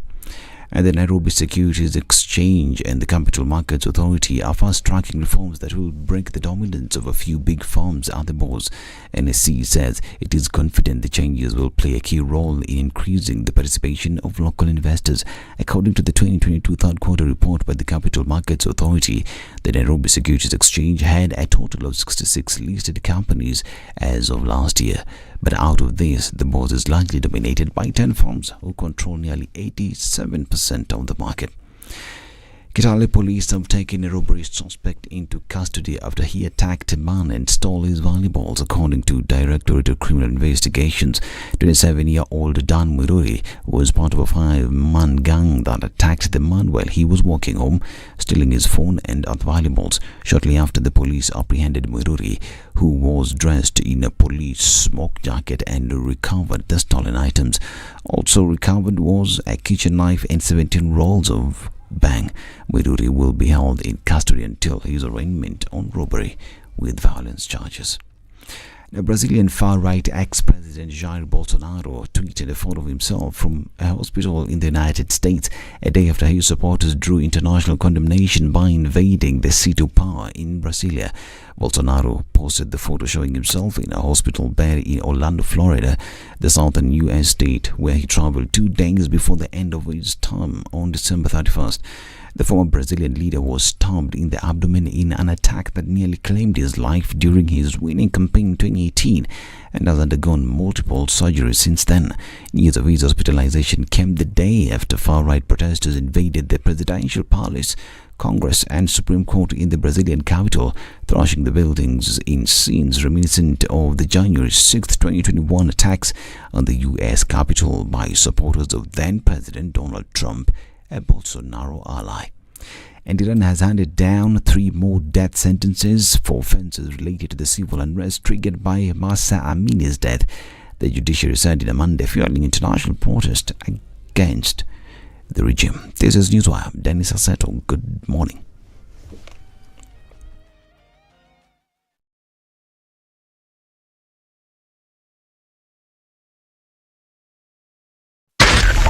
.4 Spice FM, Nairobi. Still continues coming in from Manyanja Road and touching on Outer Ring, and then out towards Lunga Lunga and Jogoo Road. Traffic is still heavy getting into the city on Landys inbound. It's still doing that thing. And we're looking at Ngong Road, pretty busy today. This is spillover traffic from Langata Road, as well as that going towards Rilo Dinga Way. Ngong Road, pretty busy. The Thika Superhighway is not letting up. Still heavy traffic, especially at that junction. Coming in from Outer Ring, heavy out towards the city. It's looking a little bit better on Kiambu Road, but we're seeing heavy traffic on Limuru Road. Still continues for a bit. We'll keep an eye on things through the morning. Let's see how far what it looks like. Traffic hour should extend through that. SpiceFM KE on Twitter.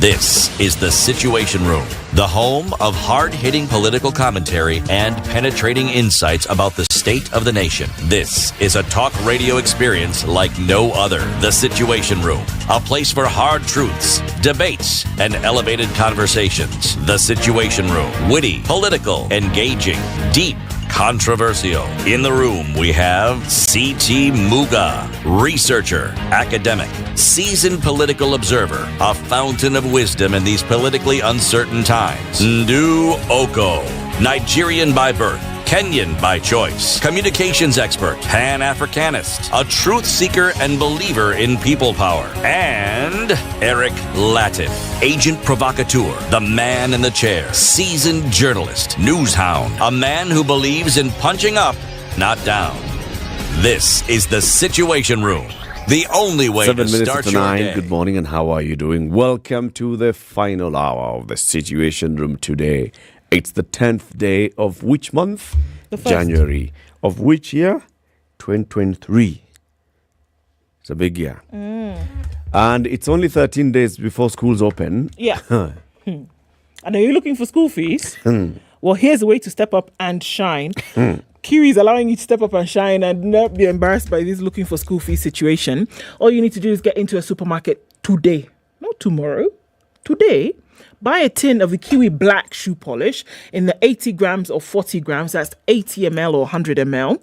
And then you will see on the front, on that yellow sticker, there is a code. Dial *459*5# and send it to the code, send the code under the lid as you dial in this number. You'll get airtime or bundles immediately. And then you'll also enter the draw to win some 35,000 shillings for school fees. Step up and shine with Kiwi. Indeed. A lot also is happening, reminding you about Showmax. Make sure that you get yourself access to Showmax. This year is you entertain yourself. Raha jipe mwenyewe. Usikubali kuteswa, kushurutishwa, kusumbuliwa na mtu yeyote. We have refused. Yeyote yule. Just say, no, not this year. This is not the year. This is the year for entertaining yourself. So get yourself some subscription to Showmax. Showmax gives you access to the best content. What kind of content are we talking about? Documentaries, movies, series, kids shows, sports, live shows as well. You can actually get to watch live TV through Showmax subscriptions. Get yourself subscriptions from Showmax and watch Showmax wherever you are, on mobile or on TV. You can actually get Showmax logged onto 5 different devices or signed up for 5 different devices. Watch Showmax on 2 of those devices at the same time. So somebody is watching one at home and you're sitting somewhere at Huduma Center waiting for the system to get back up, and you're sitting in Mombasa Huduma Center, system is down, you just get to watch Showmax. As you wait for them to do what? To sort themselves out. And how do you do that? Because you can watch Showmax on your Samsung Galaxy Z Flip 4 and you connect to the Samsung Galaxy Buds 2 Pro. 2 Pro. People are just looking at you, laughing, smiling. They're wondering, nini mbaya na huyu mtu? They don't know. Kumbe. You're Showmaxing. City. Yes, please. The proverb. Yes, from that delightful country. An elephant does not die from one broken rib. An elephant does not die from one broken rib. No.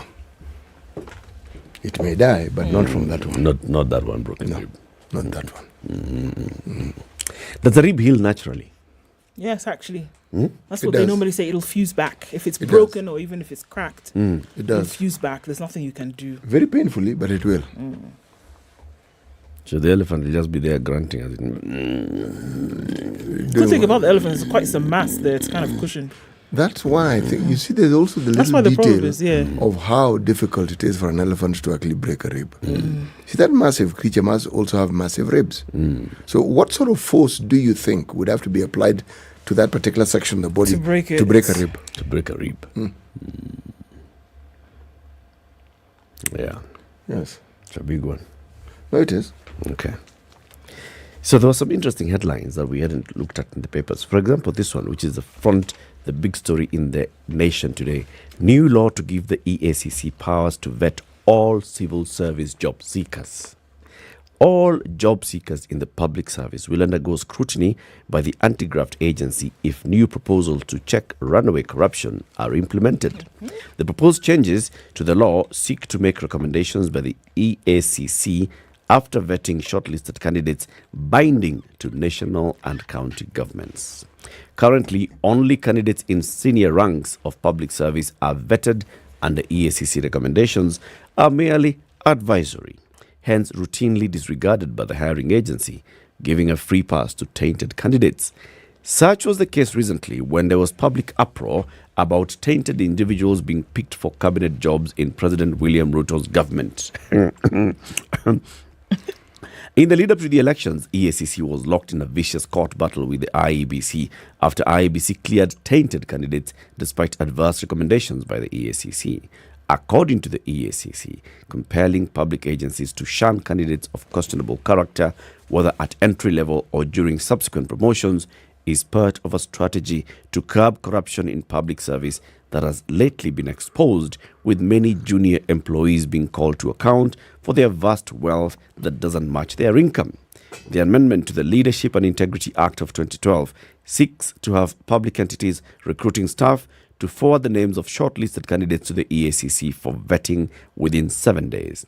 If the changes are enacted, EACC will have a say in the hiring process by the national and county governments, irrespective of the employment grades. The recruiting entity shall take into account the recommendations of the integrity, suitability of the candidates in making appointment decisions. So this time, it's not going to be just a recommendation. It's you want to get a job anywhere. Where? Kenya Sugar Board. Where? The Kenya Pipeline Corporation. Where? Kenya Irrigation, National Irrigation Authority. Where? County Government of Mombasa, of Kilifi. It doesn't matter. It doesn't matter. Your name first goes to Can I ask the EACC. question? It applies to new employees, not the ones who've already been employed. Promotions. The ones who are already employed, before you're promoted. But then if you're a CS, what are you going to be promoted to be? Well, if you're a CS, that's it. That's what I'm saying. If you're So, a permanent but secretary, we're only that's it. dealing with 23 plus 49. Everybody else. Those ones have escaped the dragnet. Yes. But it's now the people who will come after. Yes. Okay. Okay. Is it a good move, though? Because you're talking about every time your boss wants to promote you, they must send your name to EACC. Every time. Yes. So every we're time saying you the want to fir- hire the somebody initial- as a public service commission, the teacher service commission and all, you must first of all take those names to the EACC. EACC, what does it do? Looks the box for your exercise? file and then says, all right, so we have no case. Basically, it's like a no objection from EACC. And the first time, the initial time, is not enough, because if Eric Latif's documents come before me tomorrow, I say, well, hold on a minute, we've already done this for him, so we should be able to go through. Or are we saying that you're up for a promotion, or you've done like an interdepartmental, application to move to another section, then we must check you again, but you already work in this organization? What are we saying here? That every time your name comes up for promotion, every time your name comes up for a lateral move kind of thing, then we must vet you again? Yeah. Or one time, kind of like one size fits all kind of thing. Once we've done it, we've done it. Once you've entered public service, then now you're clear. No. Okay. Because we're talking about when you are a public servant, how well are you conducting yourself in terms of integrity? So when you seek to be transferred, when you seek to be promoted, before promotion is effected, EACC confirms. EACC confirms, has this person been holding themselves upright and in terms of integrity? Let me ask you something. When we talk about corruption in government, whether it's by inference or otherwise, where or who bears the brunt? Is it in the public?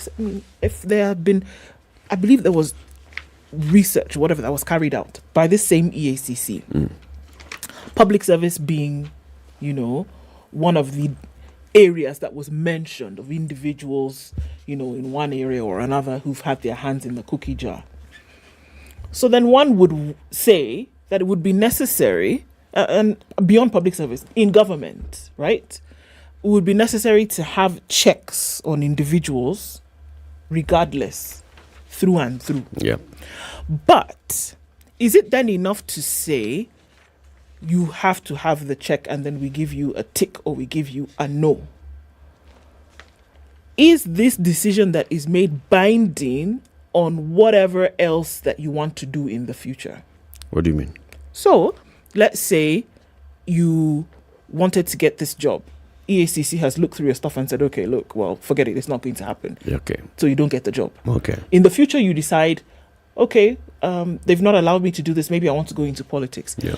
Does that decision that has been made when you try to get a job in government then roll over to this, or are they going to vet you again? You have to be vetted again. So if you are seeking, for example, you've been nominated for the position of cabinet secretary. All right. So let's say there was a reshuffle and the president wanted to bring in new people. You've been vetted for the position of cabinet secretary, and the EACC has returned a verdict that says this person has some questions. We are actually investigating them, or we have a case against them in court. This and the other. There's an adverse file. You don't get the job at that point. Okay? Now, 2 years down the road, then you apply to become a PS, you'll be vetted again.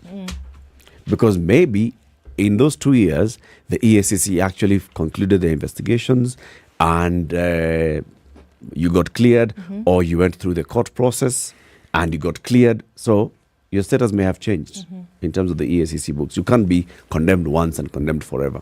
Okay. There's another thing that's popping out at me. Do you remember during the whole, campaign period, and the question was, oh, right, this person has been adversely mentioned. Oh, there's a court case. This person has been charged. This person has gone through the system, has been found guilty, even sentenced. At what point do we, all avenues of appeal then have not been exhausted, etc., etc., etc. I would like to know the threshold for which AACC is going to use here. Are they going to go into this whole menagerie of questions, or have they actually been charged? Have they actually just been adversely mentioned? What is it going to be? Or does your name have to pop up on the radar of corruption in any way whatsoever, and they're going to put the stop button on you and say absolutely not? Or are we going to go into this whole thing of, they may have been mentioned, but nothing has been proved. All avenues have not been exhausted. They may have a court case, but it's gone to the Court of Appeal, so we're waiting for the appellate court. I mean, are we going to go through that whole zoo again? So are you suggesting perhaps that they should actually publish? Yes. Do the thing once and for all. I don't think we need to teeter-totter on the precipice of maybe we're going to do this or not. If you're going to do the thing, do the thing. Actually, in principle, the thinking behind it is sound. Many would argue that the principle behind this whole thing of getting your name vetted before EACC, before you run for public office, was sound as well. But what were we fed? We were fed this whole time, there's a court case, but, they've appealed. And they've appealed a sentence. And, based on that, because they've not exhausted everything, then, we have to give the courts an opportunity, the justice system an opportunity to live out itself. What are we doing? I do agree. You're dripping with the evidence. What are we doing? The thing is, that was then. This is now. This was last year. This was 4 months ago. Yes, 4 months ago was last year. This is a new year. Okay. And what is being spoken of, if we're to take it literally, is sound. It is good. Let us understand that let you understand that if you want a position, he who would vie for a position, whatever it is in the public service, this is what will be demanded of you. Other possibilities and other interpretations of it will, of course, spring up. Is this now a new tool that is going to be used to ensure that people who are considered undesirable, for whatever reason, now, whatever fears, whatever issues we may have, can be allayed by simply the EACE putting out a list of what they're going to be looking for, meaning a little box that we can tick, so that even if it is I who wishes to apply for a job, I will know. I'm saying, you know what I'm saying, CT? If there is going to be the smallest of a hole through which people then can crawl in and say, well, after all, I can use this as an opportunity to still get the job, forget it. I'd rather they don't even do it. Let's just continue the way we've been doing. Honestly, because if you leave a little hole through which somebody can explain, actually, when they mentioned me, actually, it was Wangoi Alice. And not Alice this is political. If there is anything through which anybody can crawl through, do not bother. So seal all loopholes. And if you're not ready to do it, don't bother with this thing. You're feeding us to some circus that is not necessary. I see one of the areas that you're raising, which is there's that provision in law that says if you have not exhausted all avenues of appeal, then... And a guy has been sentenced. He has even tasted the food inside prison. If somebody has not exhausted all avenues of appeal, that they'll keep passing through this. So the EACC will say, yes, we have questions about this, and the other.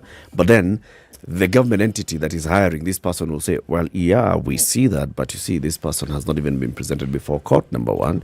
Or number two, the case has not been concluded. It's still ongoing in court. Or number three, the case has been concluded. Under review by the DPP. It's under the magistracy. It still has to go to the High Court, the Court of Appeal, and they still have even up to the Supreme Court. So, but is this not a good thing? What exactly? What is not a good thing? Thank you so much. You see, look at the converse of what we're saying. that if someone is convicted by a lower court and doesn't have these processes, what if an error was made? What if the witnesses were not what they appeared to be? The what if question. I am looking at this thing in terms of the possibility of somebody being charged and jailed when that is a wrongful conviction. So the process that we're talking about, laborious as it is, in principle, I think it is a good thing. But it's okay, City. You know, that's why in the judiciary we have that system, the appellate system. Yes. You start from the lowest court that you are charged and you go to higher courts. So Nisawa. You're dealing with that. Yes. But it doesn't mean if you're found guilty and convicted by a magistrate's court, yes, you do not go to prison because you have not exhausted your avenues of appeal. No. The conviction stands. Oh, unless you go to the Court of Appeal there. and the Court of Appeal says, all right, so we're going to bond you. We're going to release you on bond because blah, blah, blah, as you pending. Blah. But that is something else. That doesn't mean that now you have been convicted by a court. You've been found guilty of fraud. You have stolen money from State Department A. You are going to apply for a job in Parastatal B. You are a convicted criminal. Within the and same that government. Parastatal B says, no, but you see, appealing. Appeal avenues of appeal, by the way. Eric, Surely. Eric, you and I are not in disagreement. We had no person other than the Chief Justice of this country sitting here, and we asked this question. And her answer was clear. There was no ambiguity about it. Man, if you're pronounced guilty, that's it. You're guilty until it's proven otherwise, which means you should be in jail even as you wait for this appeal to do whatever it's supposed to do. No, I'm in agreement with you there. Because the only time you're actually free to leave is when the court says this particular judgment was not what it is. We are quashing it. Yes. Okay. Or that court says, look, we will bond you. Whatever court process is allowed to set you free. We'll give you bail, whatever it is. Yes. But I agree. If you're found guilty, you are guilty. Sawa. Now, we have cases that have gone to court. ESCC, ODPP, and the IEBC were involved in some court issue. Because the ESCC has said, we have some issues against officer this, that, and the other. The ODPP the same. But the IEBC said, I'm bound by law. Unless this person has exhausted avenues of appeal, I cannot bar them from vying and contesting. We have a member of parliament who was convicted in the last term, who is still a member of parliament having been re-elected in the current term. That's a bit of a travesty, isn't it? Has been convicted, fined publicly. Yes, there's an appeal going on. However, the person is still guilty. They're in office and is still guilty as far as the court system is concerned. Now, what Ndu is saying is, are we going to have a similar case? Start doing this thing again. Are we going to be having this, even if we implement this law and amend the EACC Act and say, everybody must be vetted and the vetting by the EACC is binding? Binding to what extent? What? What's the threshold? And that's what I'm saying, even if there's a peephole through which somebody then can crawl and say, well, here's an opportunity for me to forget about it. Do not waste our time. Just continue the way things have been going this whole time. Don't tell us about this new law, because you'll bring in a new law and people will still find themselves seated in the big plush armchair in the office being served mandazi and tea in that position. Because what? They have not exhausted this, that, or the other thing, or somebody then has changed. I mean, no. Unless it's watertight. Unless you are actually willing to stand by these ethics that we're talking about, do not bother telling us that you're going to do 1, 2, 3. Do not. Unless you are really willing, from beginning to end, to stand by the ethics.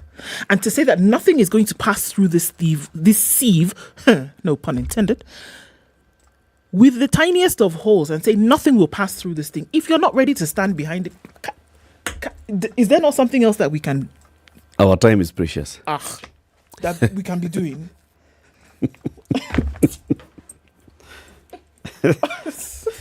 Kimani Ichung'wah is a member of parliament for where? For Kikuyu. And he is also the majority leader in the National Assembly. So he says this bill, first of all, was sponsored in the previous administration. It was brought through parliament. But he's wondering, What are people talking about at amending this bill? Yeah. The bill was introduced by the previous administration, and I personally cannot tell the intention that the mover of the proposal had in mind, because, in my view, these changes that they are proposing, they're already covered in law. The EACC currently has to give clearance before state officers are appointed. Can you now? You see the way you're feeling. You see the way you're feeling, City. I was there a few minutes ago. The way you're feeling. Now you're with me. You understand? You get it. You are now with me. So why are we bothering? Tell us something else. If you're not good, is there another thing we can look at?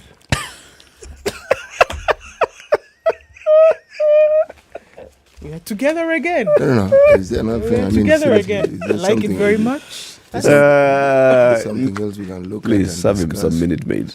Minute Maid. And tell him why. So you don't do. You do.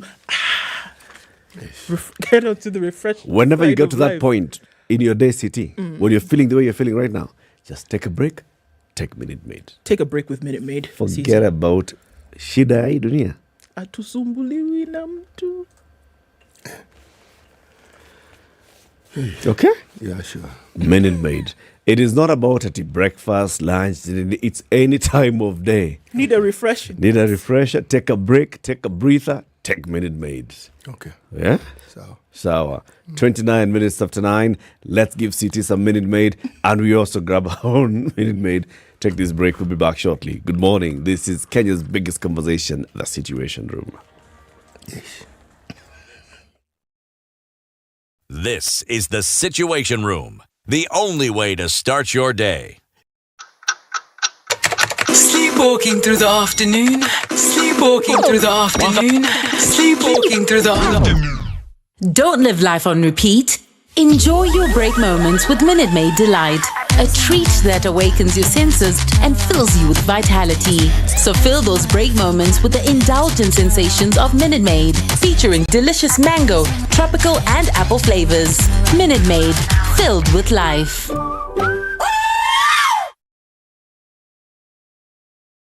Behind every crime and murder, there's a reason and a motive, some dark, some simple, and some unbelievably terrifying. But truth is, no one really knows what happens behind closed doors. Well, until now. I, John Allen Namu, will be opening the last door to reveal the truth behind the nation's most infamous criminal happenings in a new true crime documentary called The Last Door on Maisha Magic Plus DSTV channel 163 and GoTV channel 8. Join me every Sunday at 8 p.m. as we look into the heart of crime and sieve rumor from truth. Dial *423# to get or stay connected to DSTV or GoTV.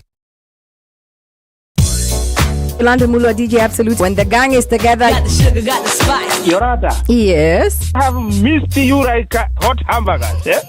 Like hot hamburgers. You know, bad boys give more money than you can count. Hey, bad boys give more money than you can count. If it's fun, it's funky, it's fresh, you're definitely going to catch it here.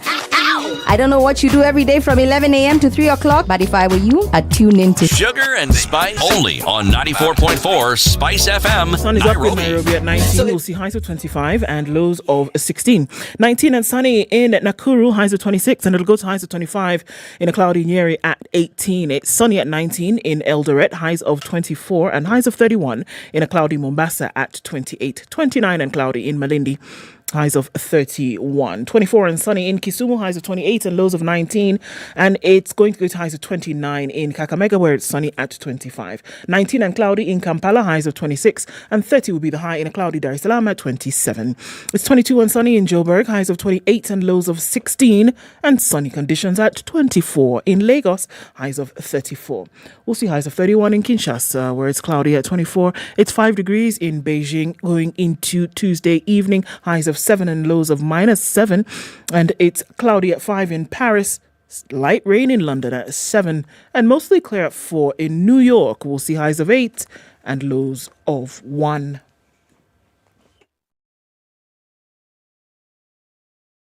Mature, intelligent talk every morning.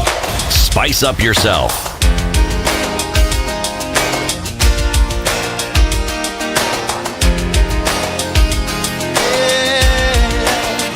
Mornings done right. 94.4 Spice FM, Nairobi. All right. It's been a busy morning as concerns traffic. I think we're seeing the last of it now in certain parts of the city, though it's still pretty heavy on parts of the thicker superhighway coming out towards Survey, as well as on Kiambu Road. We're looking at traffic heavy in the community area going out towards Valley Road. We'll keep an eye on things this morning. Coming out of Westlands, we're seeing some then joining on to James Gishuru, but the worst of it rather, seems to be over. Talk to us through the morning on SpiceFM KE on Twitter.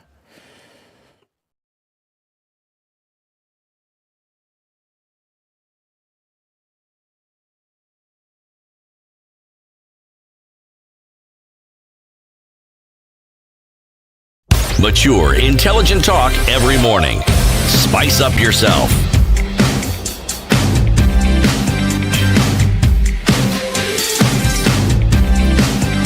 Mornings done right. 94.4 Spice FM, Nairobi. All right, it's 26 minutes to 10. The conversation continues. So remember to watch Showmax. Not Showmax, but it's called what? The Last Door. The Last Door by John Allen Namu this Sunday at 8 p.m. It's on which channel? 163.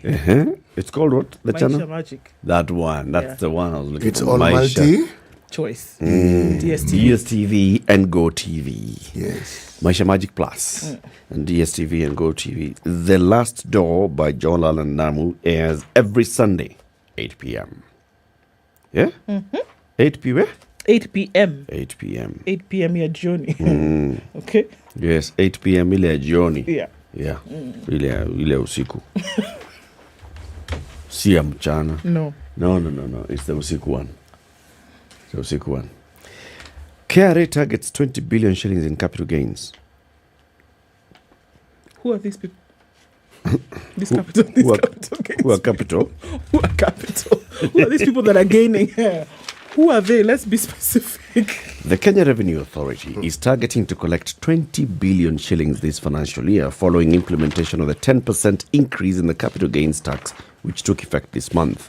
The capital gains tax was increased to 15% in this financial year from the 5% which had been in effect since 2015. The increase in the tax is an attempt by the government to tax the wealthy as it affects those who transfer properties, with the exception of those who are not deemed to be seeking any gain. For example, to transfer a piece of land to an immediate family member or for the purpose of securing a loan is exempted. Okay? Repeat that again. If now, like me, I'm your family member, you transfer that piece of land to me. Why are you saying, like you're my family? You are my family member. Go on. So if you transfer that land to me, yes, you will not pay capital gains tax. Okay. Or if you're taking it to a bank and it's being charged for a loan, no capital gains tax. Right. But if you sell it to Ndu, capital gains. So essentially you're saying that if I want Ndu to gain from it, I will just transfer the land to her. Call her family. And call her family and explain how she's related to my father's auntie. Yes. And no, I'm related. Yes. Yes, cousin. Sure, cousin. I'm just giving, for example. Okay. Yes. Yes. So if you're transferring an asset from your name to a company where you are 100% shareholder, you'll also be exempted. So, at what point do I actually pay this capital gains tax? That's what I wanted to ask you, because it's like that ethics thing. When you're selling. It's like, it's like these ethics people who are saying that you now get a job. You know, there's always a way. Ndu, you can decide. So you have a company that you've registered. All right? And there's a piece of land somewhere that is owned by Ezioku Bundu. Now you want to transfer it from Ezioku Bundu to this company. It's the same. It's you own this company. It's me. You own the company 100%. It's you. So just moving it from your name to the company's name, it's the same person. No problem. So you no have not capital, no transferred tax it. there. Yeah. Because there's no gain. Okay, so in that case. But when you sell me that piece of land, yes, you pay because you have gained. Because I've gained, because I've gotten money, and obviously I've sold it at a higher value than what I got it for initially. Right. That's what we'd hope. One would only hope. Yes. So how will I'm looking at the situations under which you would not be charged this tax. So if you're selling it to a family member, is one of the things that you mentioned? Cousin, things like If you're that. transferring it to a family If you're transferring it to a family member. So what if you're selling it to a family member? See, that's you selling. Okay. What I'm What if trying you to sell ask- it at what you got it for? You see, family member does not go at you. You know, this one is like at Obama is my cousin. Not those ones. You know Obama. You know Obama's grandmother and my grandmother were cousins. Not that one. No, not those ones. Sorry, CT. No, the question I'm really asking It is, for instance, Yes. you are now bequeathing your son or your daughter Yes. this piece of land. Okay, then you don't pay. So yeah. I couldn't tax. Yeah, you're just transferring. So you're just transferring ownership from you to Okay. child, you to spouse, no tax. So as KRA does this, obviously they've seen a place where they've not been able to get these funds Yeah, they won't be historically, charging 5. and they've seen. Hold on a minute. It would appear as though we've not been able to get this money previously. So let's see how we can do it now. Capital gains tax also affects transfer of shares that are not traded on the Nairobi Securities Exchange. A breakdown shared by the Standard Business by KRA team lead digital service tax Nixon Omondi shows that in the last 4 years, the taxman has collected an average of 5 billion every year from the capital gains tax, including 5 billion in 2019, 4 billion in 2020, 5 billion in 2021, 7 billion in 2022. In December alone of last year, they got 3 billion shillings. He explained that the increase to 7 billion in 2022 was as a result of KRA's interventions in the transfer process for land, which would not allow one to proceed to stamp duty before clearing with KRA. Okay? But he's saying, you know what, guys? You've been complaining, we've been at 15% for it was increased to 15% for a very long time. It used to be 5% since 2015 up to now. Now you've gone to 15%. People are saying now, surely this government is going to tax us, even the air that we breathe. People, Uganda charges 30% capital gains tax. So? We are okay. Yeah. Yeah, but do they have all the other taxes that we have? I mean, why is this person choosing a solitary tax and giving it as an example? The thing is, one understands why the government is taxing. The issue here is profit. When you make money in this country, you pay tax. Yes. It's not complicated. Yes. All right? But then, how else then do we ensure that anyone who does business with this country, whether they are locals or they're international companies, how do we ensure then that everybody who makes that sort of profit ends up paying tax? How do we ensure? Tracking them. So like on land and such. Land, because there's stamp duty at the point of transfer. Land is easy. It's easy. Land is easy. Same with shares.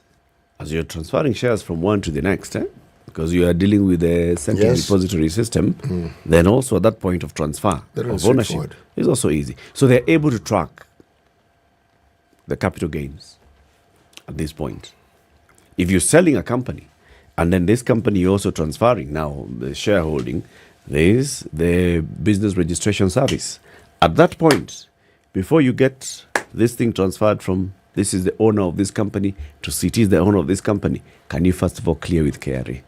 They'll capture you. So it's a very easy way for them to actually get more money using capital gains tax with all this trading. The point I'm actually driving at is that sometimes, yes, one wants to give an example, but I was saying, no, don't give the example. Explain it so that it's easy to understand and why it is that people are paying it. Because, again, it makes perfect sense. You are making profit from these things, by all means. Yes. Pay tax. That I have no issue with. Yes, just don't tell us about what Ugandans are paying. Yeah, just tell us pay tax. We will pay tax. Yes, we'll pay tax. Because if you now start talking about Uganda and I start telling you, okay, Ugandans don't pay this. Don't complicate issues. And Tanzanians don't pay this. How's that going to be relevant? We understand taxes have to be paid. That is understood. Okay, there are a bit many, but they have to be paid. It's because you're complaining. As you're saying, taxes are being paid, but then at the same time you're saying, but now... I am complaining. I am complaining, not because I'm paying tax, because the services for which I pay this tax is not readily available. That's why I'm complaining. But you see, the money went into building roads. Yeah. And we owe 900 billion shillings to contractors so that we can finish the roads that were started. We owe You know, one of the courses that I did when I was a student, doing my undergraduate work, when I was trained to be a teacher, there was something called theatre arts. And among the things we were taught was the theatre of the absurd. Okay? Anytime you touch on the subject of development and money in this country, you're in the theatre of the absurd. Because you hear some of the craziest things you could ever hear of. It defies any logic you've understood of arithmetic completely. It doesn't matter what algorithm, as we call it, that you choose to use. It still won't make sense. But anyway, enough of that. There's something that I saw in the East African that I wanted to mention. Please. Of interest. Did you know that the US has put a $10 million US dollar bounty on Manda Bay attack leader? Tell us. In 2020, January, Manda Bay, that's Lamu. Yes. Okay? That's where planes land, Kila Kitu. There is a Navy base. Yes. Just explaining for someone who may not understand.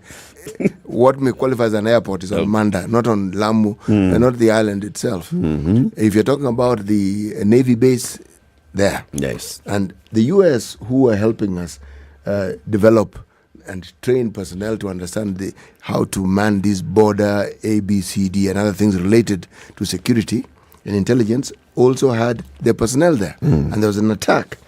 And in that attack, several people were killed. Yes. Among them were personnel who were considered contractors of the US government and the military, and some were actually military personnel. Okay.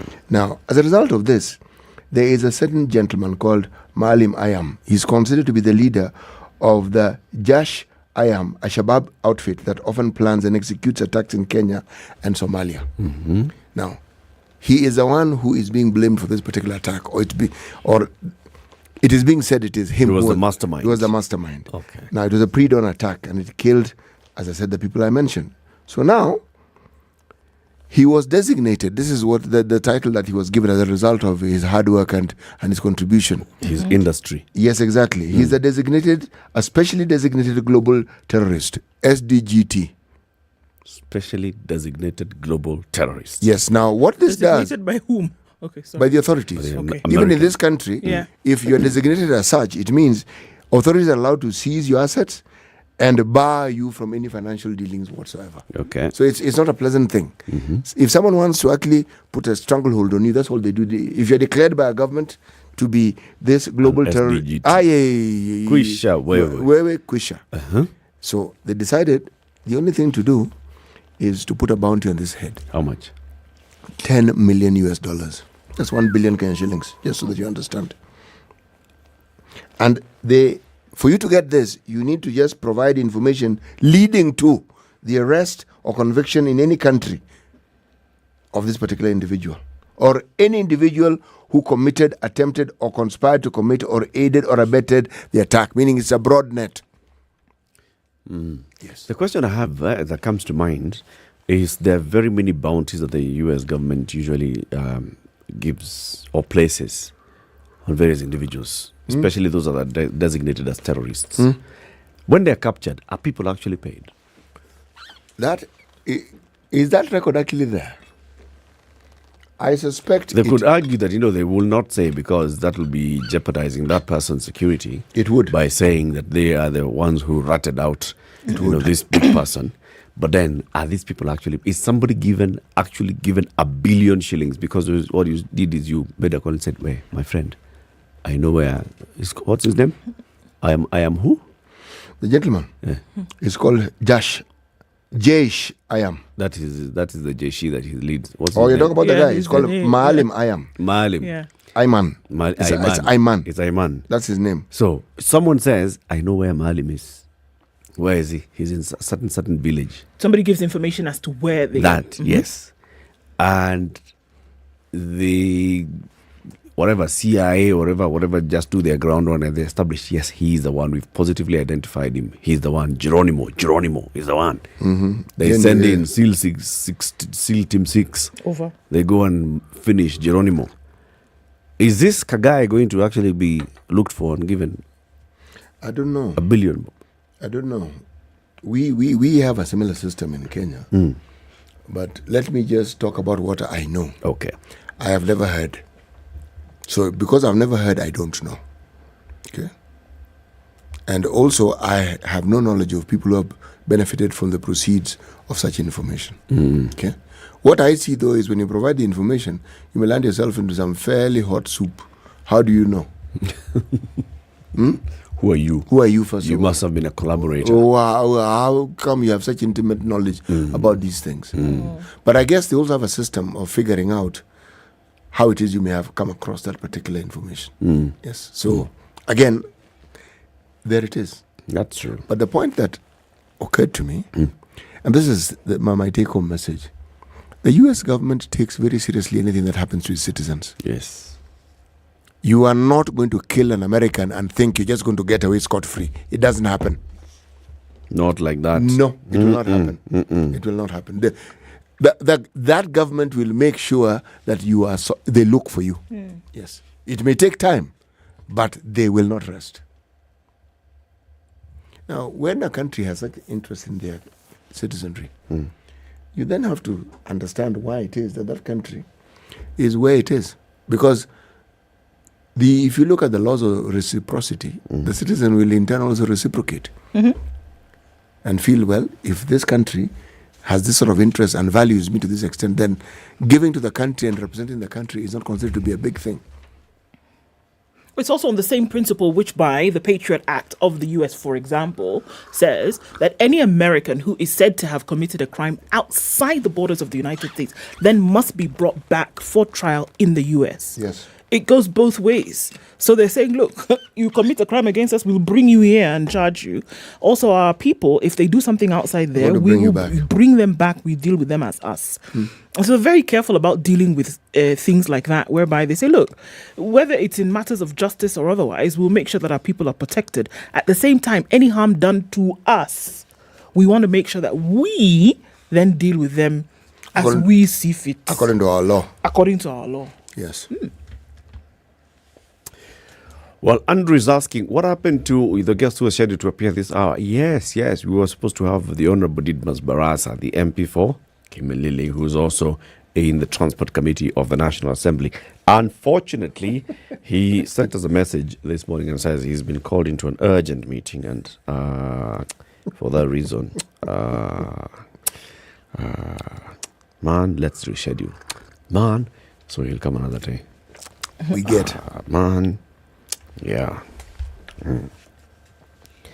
Higher. Uganda edges closer to being declared Ebola-free. That's good news, man. It's very good news. There's no new case detected. The outbreak could be declared over this month of January. When was the last time a case was detected and reported? Probably sometime last year. It has taken 70 days to bring the outbreak under control, with 142 confirmed cases and 55 deaths. Yes. It means that they are slowly but very surely understanding how to deal with the Ebola virus and its whereto-fors. Yes.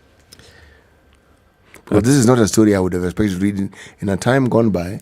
When Ebola let loose, you sort of like prayed that this thing would come to an end. But now you say that yes, this is a different strain. Yes, but we know exactly what we need to do. Let me tell you a story from Somalia. Okay, how do you pronounce this word? M-Y-R-R-H. M-Y. Myrrh. It's myrrh. Yes. What is it? Incense. Myrrh. It's a plant. So what is it? Is it that or the one that makes udi? Something Those two like sticks. That. Yes, something like that. It's myrrh. Higher. This other one, frankincense. Scent. It's a scent. So frankincense and myrrh are different. They're different, but the outcome may be the same. Okay. Harufu nzuri. Okay. Manukato mzuri. Okay. Now there's a village. There's a village in Somalia. The three kings of the biblical nativity carried 3 precious gifts to mark the birth of Jesus. And those were what? Frankincense and what? higher Gold, in gold. gold. Now, So gold doesn't have any scent. These things are available in Somalia in plenty.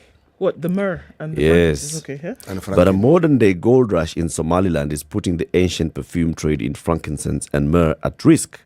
The gold, frankincense, and myrrh bought by the three wise men to baby Jesus definitely came from here. This is according to an old man sitting in the dust near a tree in some village in Somalia. I met Aden Hassan Salah on Dalo Mountain, part of the Golis range that straddles the self-declared Republic of Somaliland and Puntland state in Somalia. Both territories claim this particular area. The routes of the camel caravans that for centuries transported them from here to the Middle East can be seen from space. The Bible refers to how these animals carry the gifts to Bethlehem. Higher, a younger man dressed in a sarong and Manchester United football top sprang up from the ground. His name was Mohammed Said Awid Arale. I'm sure you know Puntland means the land of exquisite aromas. 1,500 years before Jesus was born, Egypt's most powerful female pharaoh, Hatshepsut, made a famous expedition here. She ordered the construction of 5 boats for the journey, filled them with the 3 precious substances, and sailed back home. Now, what's happening is that gold, frankincense, and myrrh have been exported from the region for thousands of years. Much of the world's frankincense comes from the Horn of Africa. Today, one of the gifts bought to baby Jesus, which is gold, is sowing the seeds of destruction of the other 2. The men on Dalo Mountain are part of the problem. They spearheaded a gold rush which began around 5 years ago and has led to the uprooting of frankincense and myrrh trees some centuries old. Gold miners swarmed into the mountains and, of course, you know what they did. Gold is underground. Myrrh and frankincense are above ground. So what do? As they are now going to excavate for gold, they cut down the trees. So they cut down all the plants when they clear areas for mining. They damage the roots of the trees when they dig for gold. They block crucial waterways with their plastic bottles and other rubbish. Day by day, they are ensuring the slow death of these ancient trees. The first to go are the myrrh trees, which are uprooted when the diggers clear the land for surface mining. Frankincense trees last a bit longer as they grow on rocks, and they are destroyed once the miners dig deeper into the earth. So development is actually ruining tradition. Yep. Thousands of years of tradition is going up in destruction. And it's basically because some guys have but there's gold under. Yeah. Let's go for gold. Let's go for gold and forget about this myrrh and frankincense. Yes. Yeah. You know, as we grapple with some of these issues of the rights of the citizenry, did you know that in Tanzania, the late President John Magufuli had actually placed a 7-year ban on political rallies? You know that? Yes. Well, now, the president, Juan Samia Suluhu, has scrapped that ban. Said, now, you can hold your you want to have political rallies? Kindly proceed. But typical of human nature, people asking, okay, we get you, but why have you banned it? They're gearing up to have rallies and do whatever it is that political parties do. But their question, and they're looking forward to the changes, by saying, we are not so sure that it's as simple as it sounds. Okay? Now, opposition leaders in Tanzania have for years complained about the lack of level political playing field, especially during elections. And the situation was exacerbated during the John Magufuli era when the civic space was squeezed even tighter. His autocratic ban on political rallies in 2016 was part of a move to clamp down on political freedom and dissent. And since his death, this has formed the basis of Tanzania's current democratic reforms debate. Removing that political rallies ban was among the final recommendations of a government-backed task force spearheading the reforms process, which delivered the final report in October 2022 after several months of public consultations. Okay. Yes.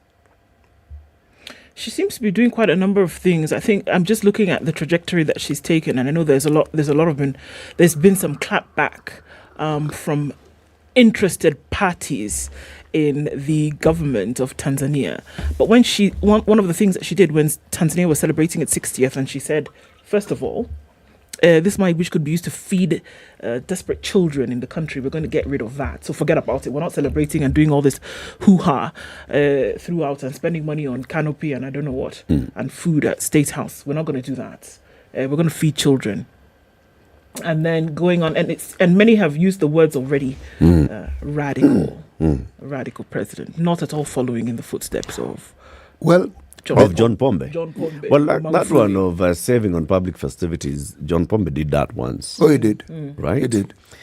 She was the vice president to John Pombe Magufuli when they together as a government said no more public rallies, rallies by the opposition. She was spearheading the Constitution review. That conversation about Constitution review has basically stalled. She's at the helm now.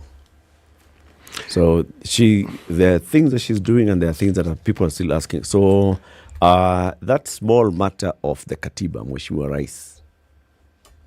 And this is where she's getting a lot of the clapback from the likes of our friends Fatuma and those who are in the diaspora now as political refugees are saying, well, Constitution review, what happened? Where is it? Where is that one? What about that one? It seems to be very important when it comes to the forward trajectory of Tanzania's development. Why are you not dealing with that issue? And they also want an independent electoral system. You see, against what we're talking about is against a backdrop of CCM clearly seeing that they may be losing the popularity that they've had for the longest time, and they may actually lose the stranglehold they've had on the politics of this country for the longest time. Because if the citizenry sees you as anti-reformist and the opposition numbers are growing, as I have a friend who has this phrase used. He says this thing is a looking thing, meaning yes, you don't need to ask too many questions. You just need to look and you will know that this is what's happening. There's something happening. Yes. Wow. Thank you for tuning in to the Situation Room today. Join us again tomorrow morning from 6 to 10 a.m. As you enjoy your day, take breaks and have some Minute Maid. It's just for that, for refreshing yourself, for rejuvenating yourself, for enjoying your day. Have a lovely one, 8 to 10 a.m.